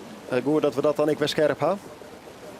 Ja, en dan zien we hier pas het Ljouwter scootje en dan is die toch het slachtoffer vooralsnog van deze wedstrijd. Want langs bij de eerste tonnen nog op het 8e plakje. Inmiddels haak ze op het 10e plakje en zit eigenlijk alle concurrenten voor dat tweede plak voor ze. En is op dit moment de controle een beetje door hun vingers ontglippen. En vooraan is het wel interessant, want totdat nou, ik fietsje wil ik het eigenlijk niet nemen, maar totdat oponthoud wat eigenlijk Jouweren en Jereveen even houden hebben en de meters die ze daarmee in mijn eigen wat de volle zield hebben, is het Snits die de aansluiting maatje kan. En in mindere mate ik het Huizemerscootje. En denk ik dat we nou gaan spreken kunnen van een kopgroepje van 3 in plaats van 4. Hier mooi te zien, de concentratie bij die man op het voordek. Positionering is dat voor Jouweren is dit de binnenkant. Dus in mijn eigen had het Jereveen het net goed gedaan. Ik net leerd van de eerste tonnenronding. Want ze hebben weer die binnenkant in mijn beleving te makkelijk voor het doen. En zeker in dit geval waar het een potentiële bakbord-stuurbord protestsituatie weer. Ja, je moet je meer uithalen. Je moet je meer uithalen en dit moet je eigenlijk net gebeuren op die manier. Nee, en ik weet net koers boeien zielen, maar ze zielen ik wat heger dan de rest. En is het, Ja, de tonnen luidt op het hoekje voor de starttoer. Ja. Dus dat is je wel heel duidelijk dat Snits er bewust voor kiest. En we gaan hier al vaker sprutsen. Dit shot is wat dat betreft hartstikke mooi. Maar als je voorstellen dat al die zuilen die blokkeren de wien. Dus als je rjocht achter die zuilen van die oren-scootjes luist, haast gewoon minder wien. En wat mij wel bevalt om wat Snitsje doet, die gaat daar helemaal net rjocht voorlezen. Die kiest ervoor om een beetje naast die scootjes lezen te gaan. Zodat de wien die net door die zuilen heen gaat, maar die gaat er omheen, die komt zo rjocht in de zuilen bij Snits. Dus in plaats van dat je de voorlezen en iets minder wien had, lees je ernaast en had ze misschien wel iets meer wien. En dat klinkt heel raar, meer wien, maar die wien die net door die zuilen heen gaat, die gaat er omheen, ja, en die komt weer Snits uit.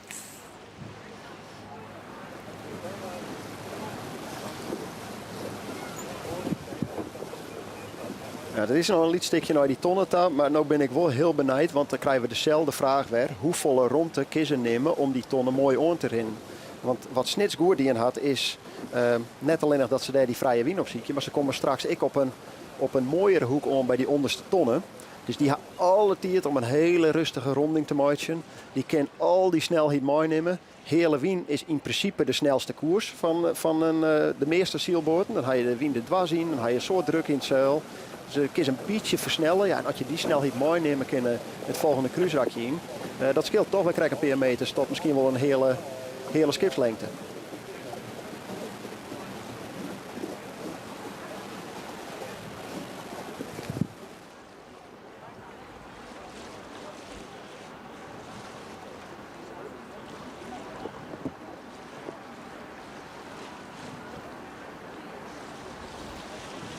Ja, dit is toch nog best wel een lang vaardewiensrakje. Dus ik had natuurlijk vorige week zo nog wat commentaar gewoon op de baan. Ik ben geen voorstander van die zandloper. Omdat er meerdere redenen. Vaak wordt er zo, er zit weinig vaardewien in. Nou, daar is hier geen sprake van. Er zijn mooie vaardewiense rakken. Er zijn mooie cruiserakken. Het enige wat hier in mijn beleving nog mist is de optie om bij de onderste tonnen de richting te kiezen. Dus ik vind het jammer dat door de keuze van een baan skippers verplicht binnen om al hier dezelfde kant van de tonnen te kiezen. En ik zou er eigenlijk voor pleiten willen. Ik weet net dat dat kan. En dan hebben we wat meer ton nodig en wat meer meesking. Maar dan gooi ik hem maar vast even als proefballonnetje in de discussie voor deze winter. Wat mij betreft gooien we gewoon bij de onderste tonnen een gate erin. Maakt het niks uit wat voor baan, lees er een gate in. En dan gaan skippers altijd de keuze als ze het cruiserakje op bakboord of op stuurboord beginnen willen. Beetje controversieel misschien. Maar het brengt wat meer keuzemogelijkheden.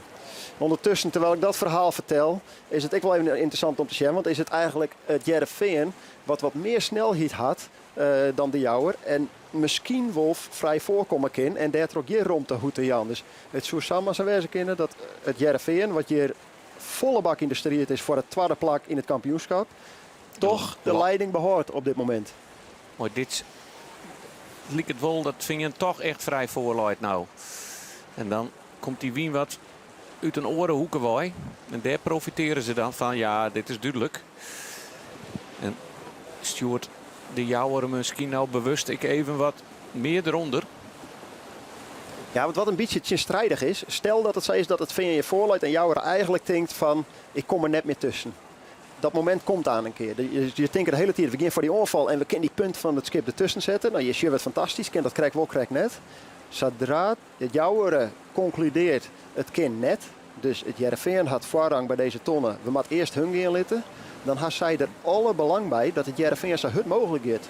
Dus dan wil ze eigenlijk het Veen net meer lastig vallen. Maar juist aan de kant gaan, lit ze maar eerst. Want hoe sneller dat het Veen bij die tonnen waai is, hoe sneller dat de romte is voor de Jouwer. Dus gek nog is dat ben een beetje de tactische ding die in zijn wedstrijd naar voren komen. Normaal spreken ze zeggen van ja, maar op mijn concurrent langzamer is toch alleen maar mooi voor mij. Maar in dit geval, bij die onderste tonnen, zodra het Veen de waai is, haast alle rond om die tonnen ik netjes erom. Dit is net het moment om hem uit te remmen. Hoe je strijdig dat het eigenlijk klinkt. En dan, Jereveen vaart op dit stuit en we sjurren even bij zo'n boord. En volle rust en ontspanning. En dan sjur ik dat de Jouwer er echt toch wel een beetje aardig achterwaai zakkert. Virtueel zezen we maar even op het tweede plak. Het derde plak zielt de Lemmer. En op het vierde plak Ljouwert. En het vijfde plak Jenne Wout. En dan heb ik het over de podium plakken. Ja. Zoals ze op dit stuit lezen. Ja, en ik ga even maaskruim bij de bopperste tonnen. En dat kan heel goed voor nog in dit vaardewiense rak. Maar bij de bopperste tonnen hier ik 44,8 voor het Veen. 46 punten voor Lemmer, 40 voor Ljout en 48 voor Jenne Wout. En dat maakt het dat ze heel dicht op elkaar staan. Dat elk plakwissel in deze wedstrijd betekent automatisch ik haast een plakwissel in het totaalkampioenschap.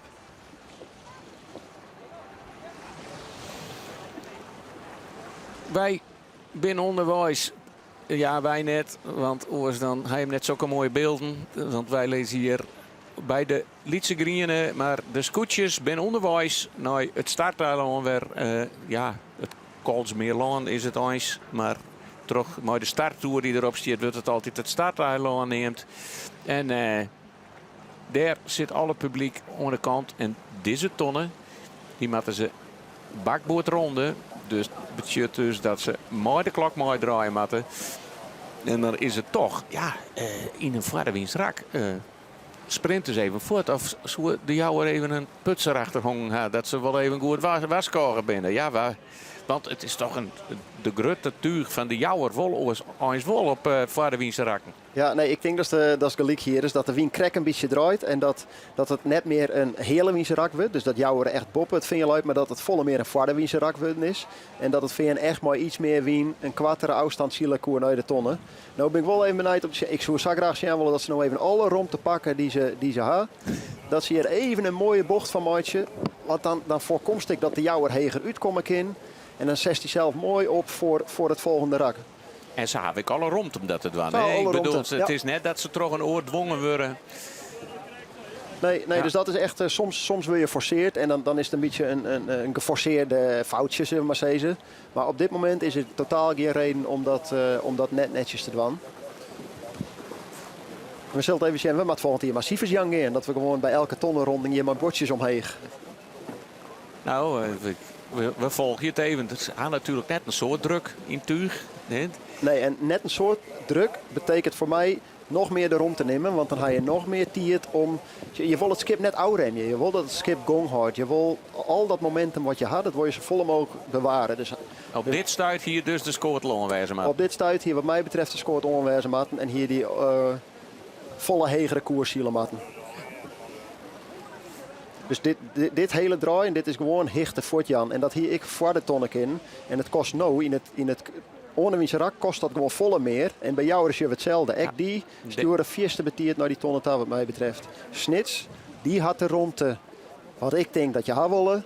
Dan kun je een mooie rustige bocht van maatje. En het zou mij net verbazen dat Snits hier op een hegere hoek uitkomt van deze tonnenwaai dan de jouwer. We zien nou, de tonne is nou precies naast jouweren. Ja, we zijn juist al, dan word je onder wien varen. Nou, dit is hele wien. De tonne is bij het roer en die giek mat naar binnen, die mat naar binnen. En Snits hier, die had alle tiert om mooi te beginnen. Ja, het maat raar in en wil zijn net heger uitkomen dan de jouwer. En dan ben je er net voorbij. Hè. Dus het is ook net dat het voor een plak kost het. Maar het ben krek van die meters dat je druk zette op je competitie. En voor het veen hier dat heel mooi was. Want de jouwer volle heger uitkomt dan het veen. Ja, dat hier toch even het verschil was tussen een lietsgatje slaan of een heel groot gat slaan. Ja, en als we hier de camera achter, ja, de fantastisch camera shot. Op een vloeitje, zeiden ze wel eens, er past niks meer tussen die tonnen en tussen Snits. En ze varen onder de wien. Ze zijn al lang klaar maar die trim. En komen gewoon heger uit dan de jouwer. Het verschil tussen jouwer en Jereveen is ik wel een beetje wien. Dus de wien draait ik wel een beetje naar links. Maar de tiert die er zit tussen het moment dat jouwer een roende tonnen gaat en Snits is net zo groot. Ja, wat past je tussen? Een scootje.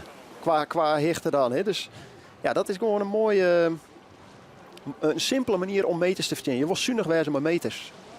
En dan is dat een gevaarlijke uitspraak in het scootje zien, want er zijn meters en meters. Maar meters meen je nee. En de nummers 1 en 2 rijden binnen om de tonnen. Dat is voorop Jereveen. Op het tweede plakje is dat de jouwer. Daarachter Snits. Dan een Lietsgatsi en dan ik heel knap Huzem. Nou als vierde om de ton. Ja, dit blijven mooie beelden. Hè. Dus we zullen, nou, je ziet ze nou in beeld als skipper. Die zit eigenlijk alleen maar vooruit. En die krijgt wel in zijn eren te jaren van de adviseur dat het goed is. Er komt een beetje meer wien. Hou er rekening mee. Hij komt misschien wat rommer in. Stuur hem vast wat op. Hij wordt wat krapper. Stuur hem vast een beetje naar beneden. De skipper hoeft alleen maar te sturen. Heel precies en heel voorzichtig. En de meesten om hem heen die moeten hem van de juiste informatie voorzien. Achter uw Huzem is het Jenne Woord dat nou op het 5e plakje om de tonnen heen komt. Dan lezen ze op hetzelfde plak als bij de vorige tonronding. Ja, en dan lijkt het een beetje een gotje te ontstaan. Hè? Dus hier hebben we de eerste 6 scootjes met Wout zijn die nog als seks aanhaakt bij het subtopgroepje. Laten we dat maar even nemen. Kopgroepje van 3 en dan nummer 4 of 5, 6 daarachter. En daarna lijkt het er een beetje een gotje te ontstaan. En lijkt het er weer een beetje zo'n situatie te ontstaan. Volgens weer net met zien skip op mijn rij. Nou, toch mooi 3 skip op mijn rij en 3 op het vinkentouw, zeg maar zeggen. En als er dan zo weinig wien is, ja, dan hebben we weer zo'n cruciaal moment bij zo'n onderste tonnen. Waar je alle tiert en rondte nimmer willen als je daar jocht op hebt.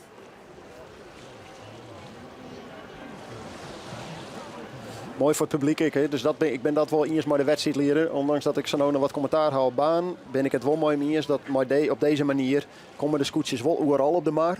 En hij je in ieder geval een close... Dat is net het juiste Friese woord. De scootjes mooi dichtbij om je eigen favoriet of het eigen scootje weer voor supporter een beetje aan te moedigen. Dus dat is wel het mooie van deze baan. We broeken echt de hele mar.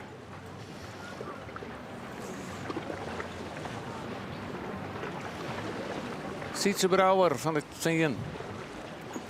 Uit de koppositie. Hier, dit kampioenschap. Ja, wat wisselvallige uitslagen.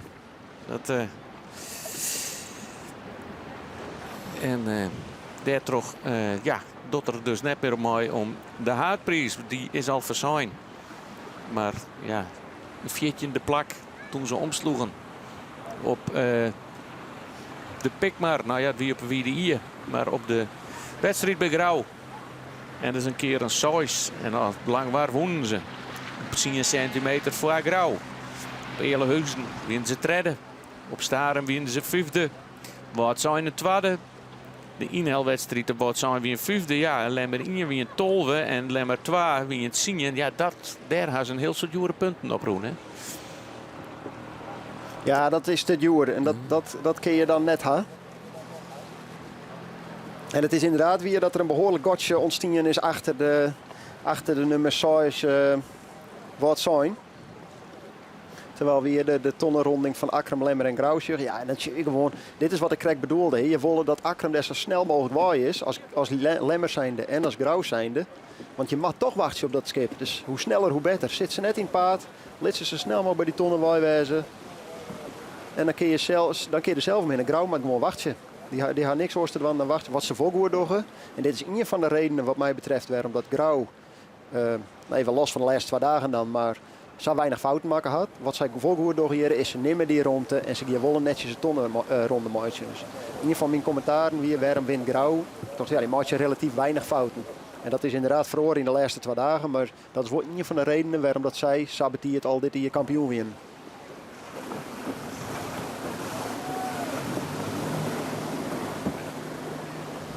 Er wie een protestje van Akram. We zijn benieuwd als dat vlagje er nog in hangt. Maar net als mij weer dan ik weer een situatie dat Akram in de fout ging bij Grauw. En vaak zit ik op een laatste dag. Ik leer net maar een protest komen. En dat is soms wel wat begrijpelijk. Maar ja. Want ja, dan met een jury nog uitspraak dan wordt de hele prijsuitreiking wordt uitgesteld. Ja, en ik vind het we zitten hier net te bepleiten dat iedereen altijd maar protesteren moet. Want dan krijg ik een sfeer of wedstrijden die je misschien net willen. Want je wil dat skippers risico nemen en dat er wedstrijden binnen en dat ze ervoor gaan. Ik vind het nog wel een interessante gedachte om eens nooit te denken hoe is jury op het wetter. Wij zitten hier met camera's, wij kunnen het weer omdraaien. Wij zo'n Samar, en dan wij net persoonlijk, want we zijn wat dat betreft net onderline om alle regels te kennen. Maar wij zo'n Samar hier jurybeslissingen nemen kennen zijn. Nou, daar is een fout maken en daar zetten we een x-aantal punten te. Zou dat wat wezen of is dat... Ik denk dat het nog iets te vooruitstrevend is. En ik denk net dat je het helemaal willen. Maar ja, de IFK's varen ze maar een jury op het wetter. Hè? Die gewoon de vlagjes omheen gaat. En als er een protest is, dat die gelijk in je boot aanwijst.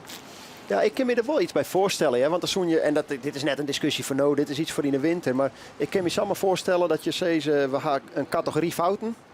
Onsportief, gewoon bewust botsen is de grootste straf die je krijgt. Toch weer een beetje die vergelijking met de Formule 1. Hey, als ik een fout maak, krijg ik 4 seconden straf. Of als ik dit doe, krijg ik 10 seconden straf. Nee, dat wij hier gewoon zitten, hey, dit is de tonnenruitje, is 4 punten straf.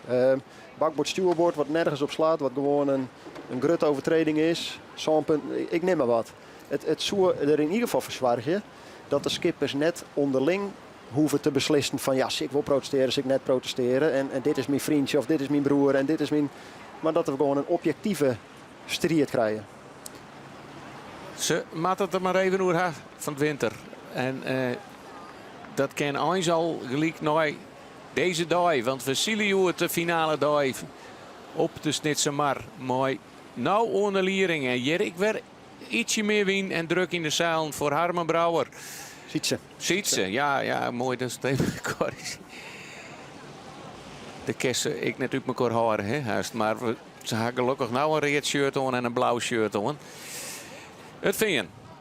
Jereveen onder de leiding. Die moet nog één keer om de bovenste tonnen heen. En dan een heel lang, ja, dat is denk ik een zuiver heel winsrek naar waar de start als we commerciële televisie wijzen zoen, dan zouden we daar waarschijnlijk het reclameblok in doen. Want dat wordt even een heel vier hele winsrak van de ene kant van de markt naar de andere kant. Ja, dat is een logische consequentie van deze baan. Hè. Als we gaan voor een cruiserakje voor de wien, cruiserakje voor de wien. Ja, dan maak je één keer de oerstek maatje naar de andere kant. En dat gebeurt naar deze tonnen. Dus deze tonnen ronden we bakboord. En daarna geven we een lang romme wiens, hele wiens rak in. In dat rak zal ik net zo volle positiewisseling wijzen. Wat Wossa wijzen kan is dat je daar wat verschil in druk zegt. Dus het moeilijke van een hele wiens rak vind ik.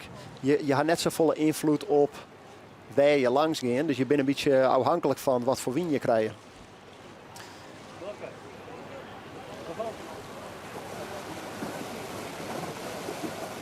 Wat wel even interessant is om te sharen is, kan het Veen deze tonnen in één keer oorrennen. Nee, en wij hadden er geen... Die maakt nog een slagje, die helpt hem net. Die helpt hem nog net en datzelfde zul je heel voor de jouwer. Als dat voor alle jaar geldt, dan hoeven dus ik net per se in één keer die hele lange slag naar de wal te maken. En we zien bijvoorbeeld Akram als een van de eerste scootjes die het initiatief neemt om net die slag naar de wal te maken, maar eerst de mar op, dus eerst op bakboord. Het Veen moet je inderdaad nog een liedslagje maatje. En hier maak je een beetje geluk mee, ja, want als een scootje het volhelje kan, dan besparen ze die een heel soort meters. En het wordt straks daarachter wat spannend. Het Veen had loopt wel aardig vrij, maar er is een groepje mooi Huzum, Snits en Jennewaard. Waar Huzum hem heel mooi kreeg en het ze we gauw genoeg zien. Nou, het is best wel spannend, hè? Want hij is net volle druk. Hier zeggen we, Huzum is helemaal bijkaam. Die kreeg hem heel mooi volle hegen naar Snits. En Snits die wordt hier helemaal mangelt. Zowel terug het Jennewaardse scootje als het Huzum scootje. En het is hier Jennewaard, ja, die ik een harde zoon is. Want die leidt ik al mooi de opstekker naast het scootje van Huzum. Huzum kan net draaien op deze manier. Dus dan zielt Jennewaard naar een derde plakje daar. Ja, en dan mooi stomen we even beginnen te rekenen. Want dat hebben we van de week al vernaamd dat ik dat net ken. Nee, als Jennewaard naar het derde plakje tag in, dan komen ze virtueel op 0,2 punten achterstand van Lemmer. En dan weet ik nog net hoe Lemmer bij deze tonnen komt, maar dan komt het alleen wel heel dicht bij elkaar. Wat voor u en voor de wedstrijd alleen nog maar mooi is. En dit is nog een moeilijk slagje, hè? Want je ziet die tonnen die loopt zat dicht bij het publiek. Dat ze daar nog 1-2 keer, er is best weinig ruimte voor die scootjes om hoe bakboord oor te komen. Dus wat we zien is dat alle skippers daar hoe stuurboord oorkomen matten. En als het dan nog een beetje dicht bij elkaar zit, ja, daar kunnen nog samen situaties ontstaan. En we zien hier al, maar Jouweren en Jennewaard, die meter, Jouweren had je een soort meters verlen. En ze binnen nog net voorbij, maar ze binnen wel dichtbij. Het is verschrikkelijk knap wat het Jennewaardse scootje hier zien. Onbevangen varen zij dit hele 14 dagen al roen. En ja, roeken ze een podiumplak. Ja, en het zo onbevangen. Want ja, ze zijn natuurlijk als jonge bemanning super onbevangen begonnen. En we beginnen ervoor en we zeggen het wel en alles mooi en het mooi misgaan. En ze pakken al heel betiert een mooi, het tweede plakje voor het op grauw. Maar nou weet ze dat er wat op spul zit. Het gaat gewoon om een podiumplak. De Jouwer kruist er nog voor Del. Maar Field de hiete adem van zowel Huzum als Jennewaard. Vrouw Visser is ik op het wetter. Ja, en het Veen had hier een gigantisch gat slaan. Want Jouweren had nog een keer door de wien. En had er langs de orenscootjes met zelfs nog 2 keer door de wien. Dus het is het Veen vooralsnog wat in de eerste route. Want ik heb leerd Jereveen, want het Veen dat is er Husterveen. Oh, dus en Husterveen die had nog geen scootje hak jet. Het Jereveen. Ik zei stik heel vaak. Nou, heel goed. Ja, daar loopt vrouw Visser alweer. Nou, dat is wel even zien. Dit is de Jouwer. Die moet ik al die meters pakken om toch die tonnen rennen te kennen. Hè? Ja, en dat is net zo volle rondte. Hij het wel. Hij moet hem eerst op gong brengen. Hij zal het misschien heel in, maar het schip moet eerst op gong komen. En dan moet hij die... Oh, nou ja. Nee, een man hoe boord zoals dat zeggen. Maar nee, dat zijn recreanten die hier... oei. De Jouwer. Ja, Hij zit er al onder. En links in beeld zien we dat Huzum en Jennewoord. Dus Huzum wil eigenlijk wat door de wien en die stuurt hem al wat op. En Jennewoord denkt van nou net. Had Huzum ruimte om te draaien? Nou, hij had zeker geen ruimte om te draaien, want dan komt hij op stuurboord, maar hij mag wel oploeven. Dus hij had alle rechten om Tjennewien in te sturen. Het Huzumerscootje had op dit moment... onder in beeld. Onder in beeld hij loeft, maar hij mag net heger dan in de wien. Nee, dit is wat hij mag en meer net. En wat Jenne Woord was, is die zal wachten totdat Huzum een beetje oud remt. Want die stuurt vierste heeg eigenlijk, dat hij langzaam in. En dan probeer je om dan heel het... Dus Huzum luidt al wat stiller. Jenne Woord mag vrij blijven, maar die zal nou in één keer terug in het nooit de wien. Zodat ze al die snelheid meenemen. Terwijl het Huzumerscootje de laatste 20 seconden bezig is met oud-remmen. En dit is een hele leuke, mooie manoeuvre van het scootje van Jenne Woord. Wat ze gewoon een serieuze kans houdt. We sjurren even naar de tonnenronding van de Oereltuus. En dan hebben we Rinus de Jong van de Jouwer. Hij krijgt hem correct op de wien in de zaal. En gaat om de tonnen heen. Ja, en dan ben ik toch wel even heel benijd. Komt het scootje van Huzum op tiert op gong? Ik denk het krijgt net. Of had Jenne Woord genoeg snelheid meenam en kan die hem nou voor het Huzumer scootje langs draaien. En ik voor Jenne Woord geldt. Ze heeft voorrang, dus ze mooie oploeven. Maar ze kan net samen door de wien. Want dan draaien ze me recht voor de kop van het Huzumer scootje. En daar is geen ruimte voor. Maar ik denk dat ze het krijgen opredden. Ja. Het is Jenne Woord dat als het redden om de tonnen heen gaat. En dan is het even afwaartje. Daarachter, dat is net afwaartje. Huzum die komt daar weer achterom. En het is Jennewoord die zowel in dit rakje Huzum als Snits voorbij zielt is. Ja, en een mooie actie. Ik vind dit getuigt wat mij betreft van inzicht. Van je zorgen dat Huzum opstuurt en die wil eigenlijk Jennewoord dwingen om door de wind te gaan. Jennewoord zegt, nou, mooi, al die tijd ben je langzaam, we blijven vrij. Rem je Jimmerau. En op hun moment gaan ze door de wind. Ze nemen al die snelheid mee. Huzum had zichzelf langzaam maken. En daardoor kunnen ze er eigenlijk omheen zielen. Want ze lijnen aan de verkeerde kant. Ze zijn eigenlijk in een soort van boetebocht eromheen zield. En wat mij betreft is dit een teken. Nog een teken, want ik ga wel meerdere van dit soort liedse tekens doen bij deze ploeg. Dat we ze volgend jaar gewoon op het formulier zetten kunnen als een van de kandidaten voor de titel. Zo, die is het. En weet ik een foutje van Huzum dat hij zou ontloeven gong? Of is dat zijn enigste kans om nog wat beziekje om er wat uit te krijgen? Ja, je kiest het op twee manieren misschien. Als het zo is, ik wil heel graag voor dat in een skip wezen, dan is dit de manier. Want stel dat ze de wol uitprikt hier, dan hier ze misschien krijg mooi draaien in. Dan valt ik wat voor te zeggen om te zeggen van hey, little core mooi rust. En dan sluiten we nog wel even achterom, maar dan zien we tenminste machine 2 voor. Dus kies het een beetje van twee kanten misschien. Onderwielens is achter Huzum. Ik de snekerpan om de bovenste tonnen heen draait. Ja, en hier onder in beeld, dat is wel even, ben ik wel even benijd naar hoe het Ljouterscootje daaruit komt. Kan die de tonnen heljen, want dan kiezen misschien een paar plakjes naar voren en de strijd om het tweede plakje weer spannend. Want die liet je hier wel een liet stapje naar voren te maken. Zit er. En daar is Grauw ik alweer. Die is toch wel een hele en in één keer weer niet voor een schoot. Ja, dus wat zijn, die gaat er nog omheen. Een Grauw gaat er nog omheen. Akre misschien, krijg net maar het scootje van Ljout. En bij Akkerem zorgen we al dat de reerde vlagen, die is eruit hellen.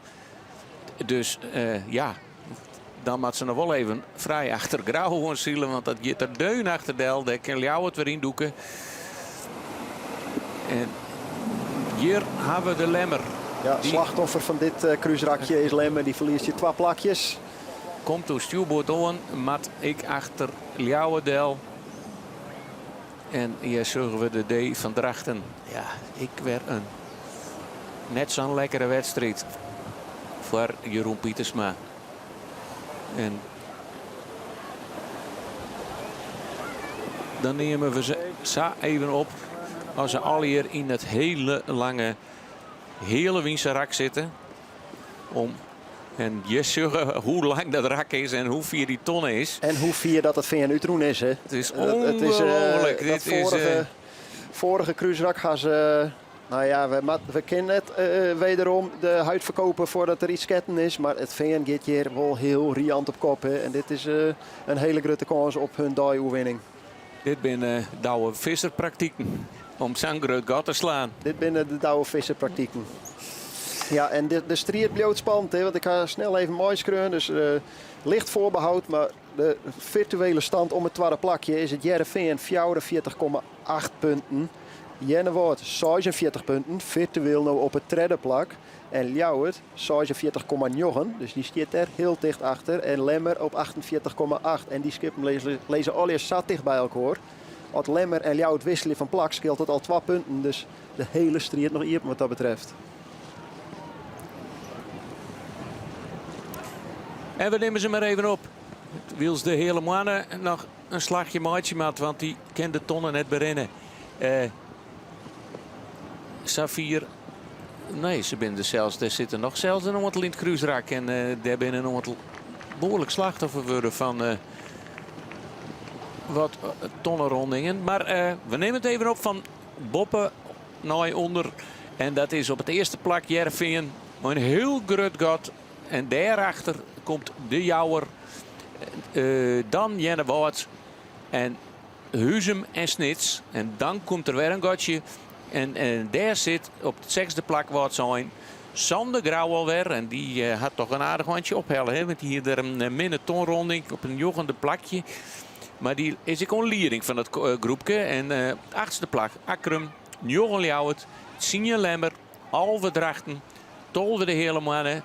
En nog net om de tonnen heen Starum en Hildel achterom. Ja, een beetje gelijk met Starum. Die zullen er tegelijk op aankomen. Het scootje van Langwer.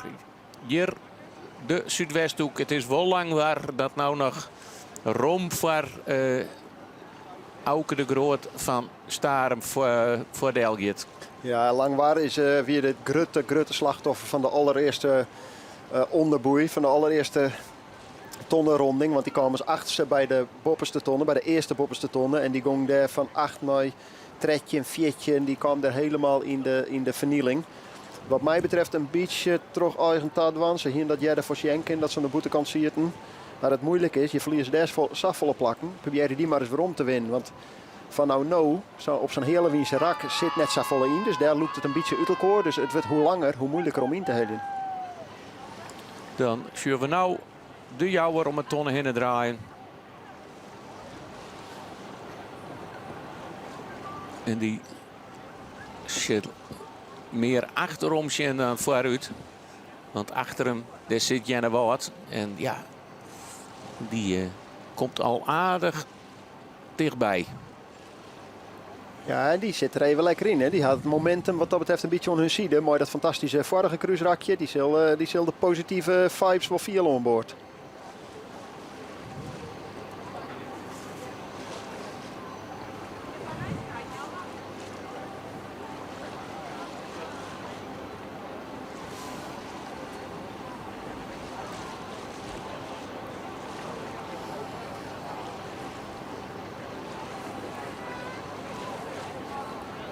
Ja, dus we gaan nu het eerste rondje volgens mij volledig gaan. Een van de officiële regels is de moet in je route sealed wezen voordat het een geldige wedstrijd is. Het is meer dan een oere. Meer dan een oere en een route, dacht ik. Volgens mij met z'n allebei de... Maar nou is dat mijn saambaan. Ja, wat is dat er wil ik zeggen. Het is zo'n lange baan. Dus dat rondje gaan we maar vast uittikken, dacht ik. En hier zullen we Zuidwesthoek. Ja, dat is gewoon een rak verschil. Hè. Dat is toch... Die had toch net die hier natuurlijk dat fantastische tweede plakje op Lemmer in. Maar ja, daarvoor, 3 keer 4, een keer 3, de juiste wedstrijdje. Dat is hem nog net.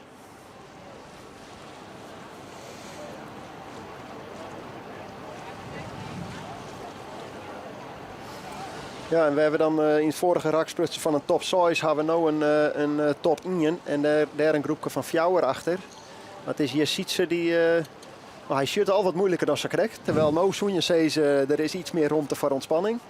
Maar misschien doe je daar maar ook wat te kwaad. Want je kun je natuurlijk geen foutje veroorloven. Het klinkt leuk zo'n voorsprong. Maar zo snel dat je voorkomen kan, dan kun je meters verliezen. Dus wat dat betreft goed dat hij de kop er even bij houdt. En hier is wat zijn en die is een beetje de aansluiting verlennen. Hè? Want die zie het eigenlijk bij dat kopgroepje en die had nou een grut god voor zich. En grauw deun op de kont. Nou, dat is ik net een scootje wat je dicht achter je zien willen, want dan weet je zeker dat er een hoop druk op je zetten wordt. Dus voor wat zijn wel even interessant, dat hebben we natuurlijk wel vaker zien, dat ze best wel aardig beginnen. Maar dan ergens jou waar de wedstrijd heel hutros en veel in een zakje kennen. En vooral als je dan het scootje van Grauw achter je hebt. De kampioen. Al 2 dagen lang. En is nou weer wat ongoed matchen van zijn minne start.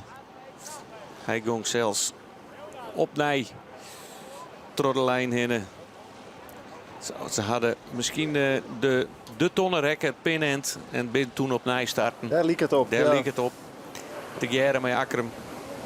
Hier een protestje, maar of Akram hier een protestje Grauw, maar die is er weer uit hellen.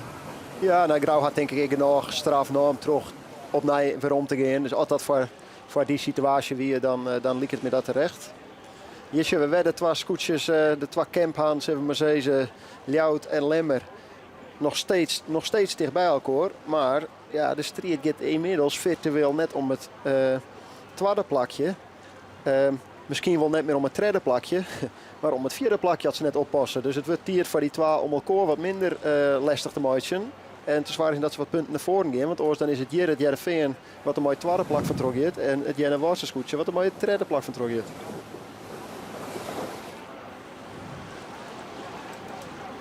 En als er ergens iets gebeuren moet, dan is dit een van de momenten dat het kan. Dus ik zei ze nou, er zit net zo volle in.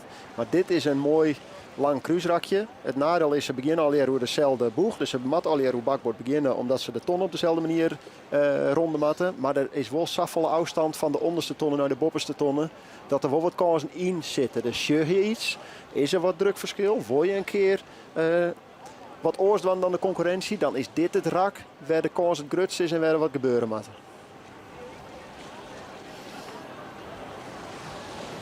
De adviseur van het Jereveen even achterom zien.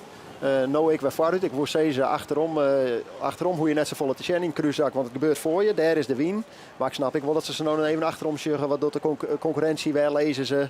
Moeten we nog wat in de gaten houden? Maar over het algemeen zou ik zeggen dat je tjin de win niet varen. Eigen naar voren.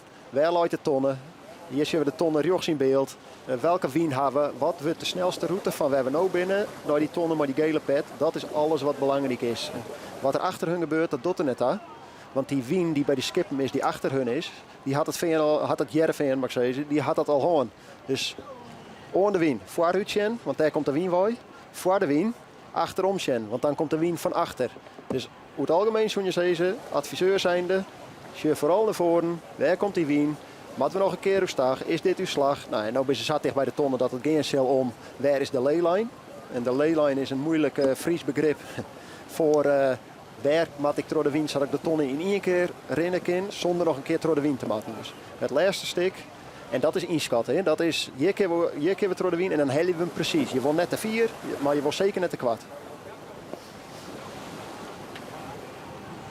En hij had denk ik nou haast die linie te pakken, maar hij krijgt hem nog even mooi onderwijs naar de bovenste tonnen die bij het Heren God leidt. Ja, en dit is het moment dat volgens mij is de adviseur, we zien hem nooit als je schouders en wiezen. Ik neem aan dat Tino oud telt. Oké, nog 4 seconden en dan ben we op die leyline. Dus dat is hier zien we weer even zien. En de leyline, dat is het moment. Nou gaan we door de wien, want nu weten we dat we over de nieuwe boeg in 1 keer die tonnen rennen kunnen. En dit zijn wel belangrijke momenten, want echt dit, krijg eens bij die onderste tonnen, daar wil je geen meters lezen litten. Hoe vier ik voorop lezen? Hè? Hoe vier ik voorop lezen? Je wijszinnig mooi meters rond die baan. En dan is het adviseur die even, en daarom hiet ik een advies, in de skippersite, sjur dan zelfs ik nog even, hè? Of die is helemaal blind op de adviseur. Maar ja, de skipper kan zelf ook altijd even checken, nog, vooral als het nog even de titel voor is. Als nou, ja, ik sjur het ik. Ja, maar ik denk dat dit, en we hadden het in het interview van Douwe 2 dagen geleden, die zei van ja, op sommige orenskippen binnen wedstrijdzielers en adviseurs en die al langer op het skip zitten, die binnen de oudgang. En wij hebben uw verste ploeg nog. Ik denk wel dat dat helpt. Want als je op elkaar inspelen binnen, op een gegeven moment denk ik dat je zo'n adviseur blind vertrouwt. Dit is het moment om te gaan. Ik zie de win, we krijgen hem zo nog goed, we gaan nou. We zullen je meter te volle, we gaan ervoor. En als je nog net zo lang met elkaar zielen, dan zoek ik als skipper zijn dat ik van nou toch zelf ik maar even Sjen. Want als ik het verkeerd inschat, dan moet ik het straks uitlezen bij Omroep Friesland. Dus ik denk wel dat daar ervaring en langer met elkaar samenwerken, dat wel helpt. Erik, we kennen natuurlijk net jaren wat ziet hier uit, maar je ziet dat er wat communicatie is. Dus de wordt sprutsen hoe werkt die volgende tonnen. Is het plat voor de wien of net? Kunnen we de rjocht op ouw? Nou, rekening met oren hoe ze net echt te horen. Maar in principe is er de hele wedstrijd wel communicatie tussen skipper, adviseur en misschien ik nog wel de man bij de schoten. Maar het is het Veen die we weer opnieuw als eerste noteren om de bovenste tonnen. De bovenste tonnen bij het Herengat. Aan de kant van Terhenne.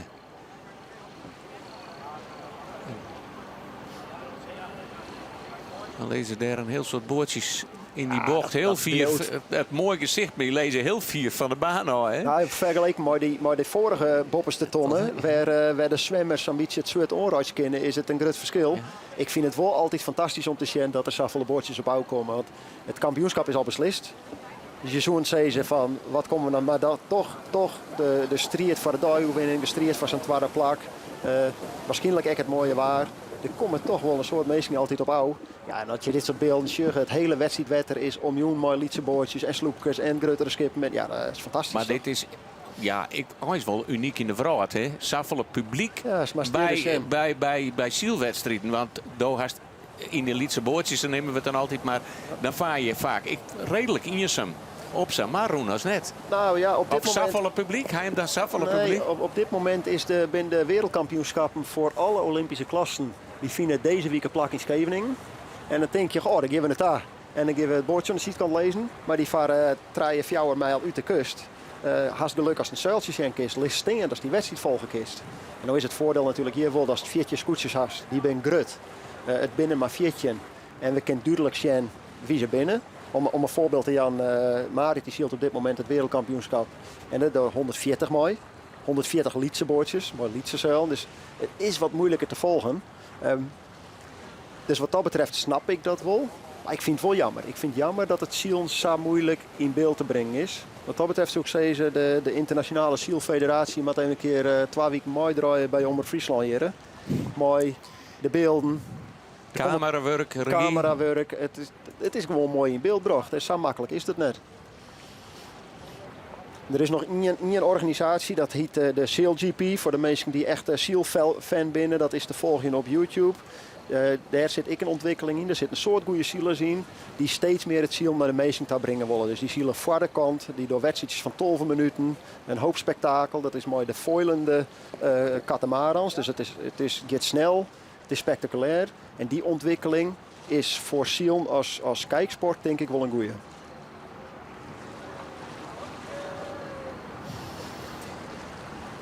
Ja, en dan is het Huzum nog wel op treien, maar de nummers 4, 5 en 6 die komen wat dichter bij elkaar. En dan is het Snits die eigenlijk in het vorige rakje van treien naar 4 ging, die hier weer de onval iepent om in ieder geval misschien van 4 naar 4 weer om te scoren. Maar dit is wel waar het gebeurt, hè? Want je zit het scootje van Jenne Woord en je zit Ljout, Lemmer, die zitten nou even wat... je zit Snits, Zezik en Jenne Woord. En dan Lemmer en Ljout die er wat verder achter zitten. Maar dit clubje, daar worden de punten verdeeld. Echt uiteindelijk voor het totaalklassement.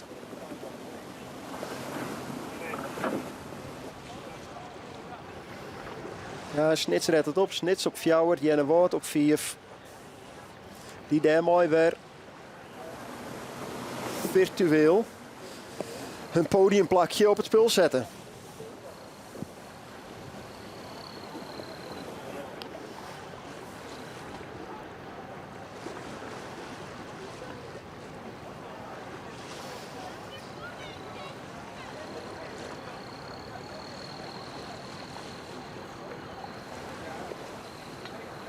En het is hier het Ljouterscootje, wat ik een hele aardige slag makken had. Ik had net zien wat zij die had dit cruiserak, dat zullen we nog even omzien. Maar in ieder geval werd het zicht op het scootje van Jenne Woord.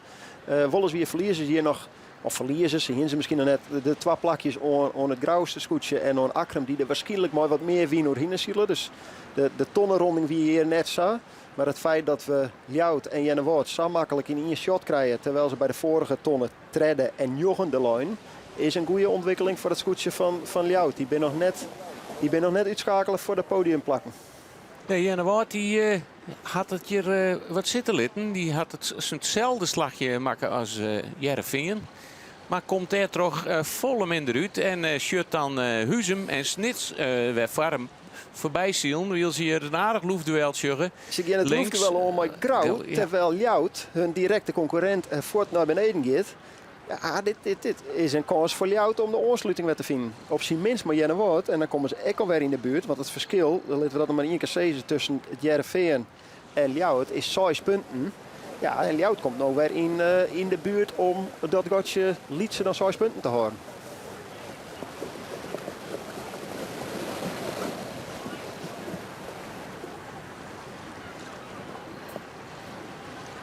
Ja, Lemmer liet het op het stuit even. Uitschakelen ben je natuurlijk nooit, maar die is op dit moment even net van belang in de strijd om het 2e plak. Ze had ik nou even een gotje voor zich. Die maakt echt onder de bak. Wil ze daar nog kans op haar.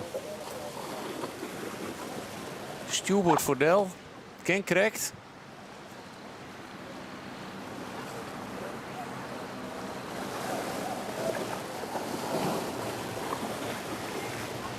En dan is het Drachten. Dat nou om de tonnen heen gaat. Die mat weer rond te Jan aan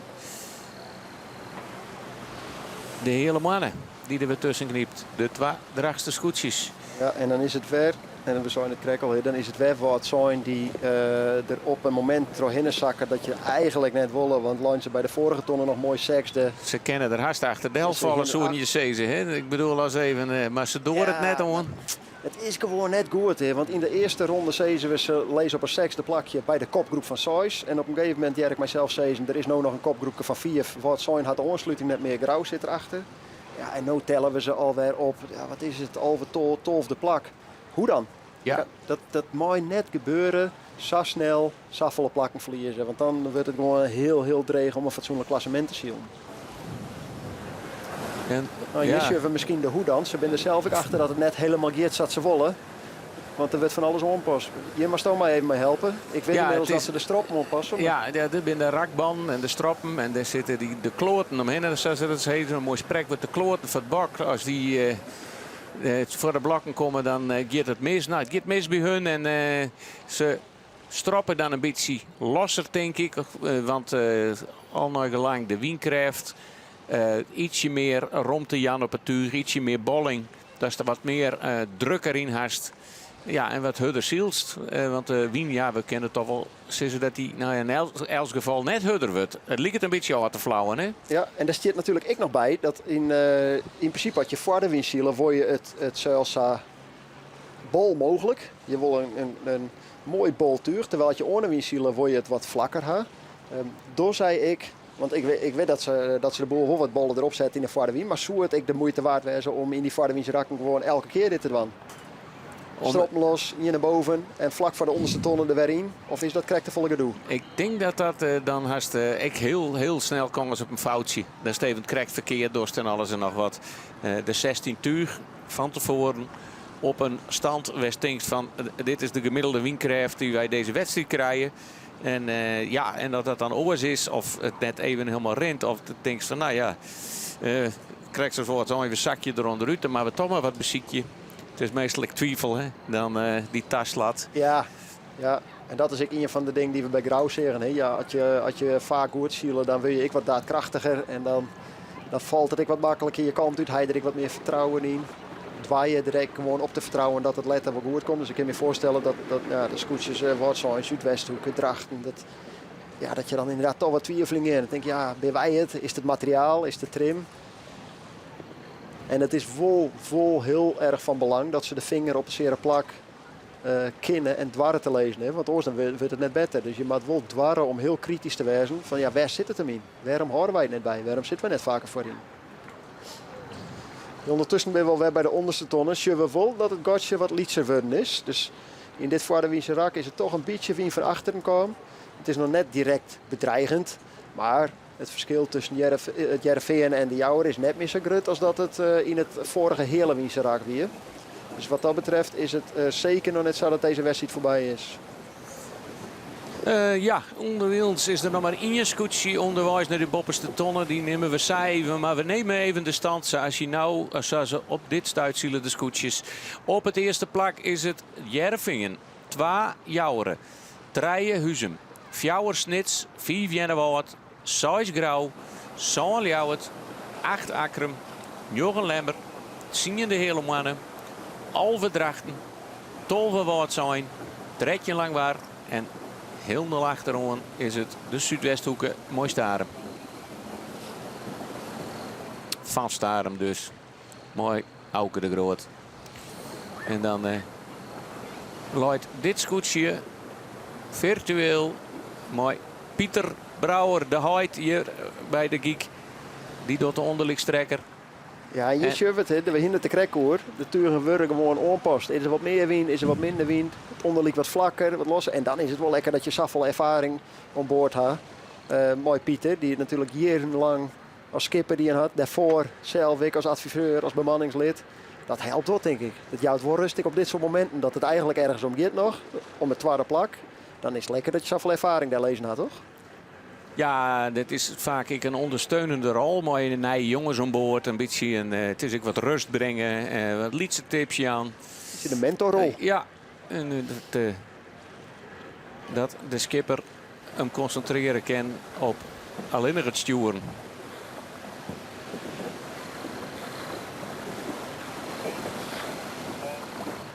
Rinus de Jong van de Jouwer, zien we nou achter het vinger ziel. En die hebben een aardig godslijn, hè, Machine. Want het godje tussen het vinger en Jouwer is wat lietse worden, maar daarachter is het wat groter worden, omdat er wel een aardige strijd is.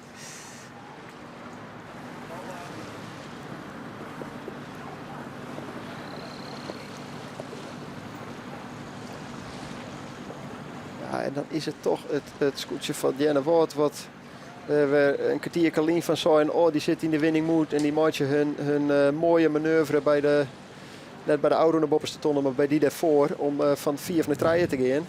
En nou is het, ja, maar nou is het wel nieuwsgierig van Ljouwert er helemaal links. Die had een vrije wienkeersen. Die is in ongeval. Ja, het had een mooi cruiseactie. Die had eerst de oorsluiting maken. Dat weer stap in, want ze zitten er echt net bij. En op dit moment is het letterlijk een ongeval. En kies zij dan, want er lezen treien scootjes aan de binnenkant van hun. Die maakt je ook al langzaam. En je hebt fantastisch in beeld. Die treien, die ben minder snel dan Ljout. Want die is al linnig. Die had vrije wien. En Grauw, die had last van Akrum wat hun oudekt. Jennewoord kan net helemaal naar die tonnen ta. En het soers samen zou wezen kunnen. Hellet hij het krijgt wel, hellet hij het krijgt net. Het zou samen zou wezen kunnen dat Ljoutje gewoon boeten omzielen kan. Ja, en het liep het erop dat Ljouwert die maar dus vrij voorkomen. De achterkant, een denkbeeldige lijn voor de opstekkers van Grauw en Jennewoord. En ja, hij kan ik een beetje meer naar die wind draaien. Hè? Dus hij had zien, ik meer benut zien fok ik beter. Ja, en hij is er nog net, maar hij had wel een betere hoek. En die oren draaien heel langzaam. Dus je maakt hier een denkbeeldige lijn, Loeker, dwars van de achterkant van het schip. En de vraag is, hebben wij overlap? Lezen wij naast elkaar of luidt Ljout vrij voor? Luidt Ljout vrij voor, dan moet je er voorlangs, hoe ze geen rond het hier aan. Maar luidt Grauw en Jennewoord, lezen die tussen de tonnen en Ljout. Dan moet Ljout de boetekant horen en moet je die oren twee net hinderen. En we zullen het zien, want nou gaat de camera erachter del. Maar het liep het erop dat ze nog boord aan boord lezen. Ja, een onvals, een plaagstootje van Ljouwert. Ja, maar het is correct net genoeg. Ze zijn nog net bij de treien. Nee. Nee, en wat hier ik nog wel gebeuren kan, is dat Ljout zoveel meer snelheid had op deze koers. Dat ze vol een gotje litten, dus ze jouwen wel rond de oren Jennewoord en on Grauw. Maar dat ze zoveel snelheid mooi nemen, dat ze er misschien wel onder tros zitten.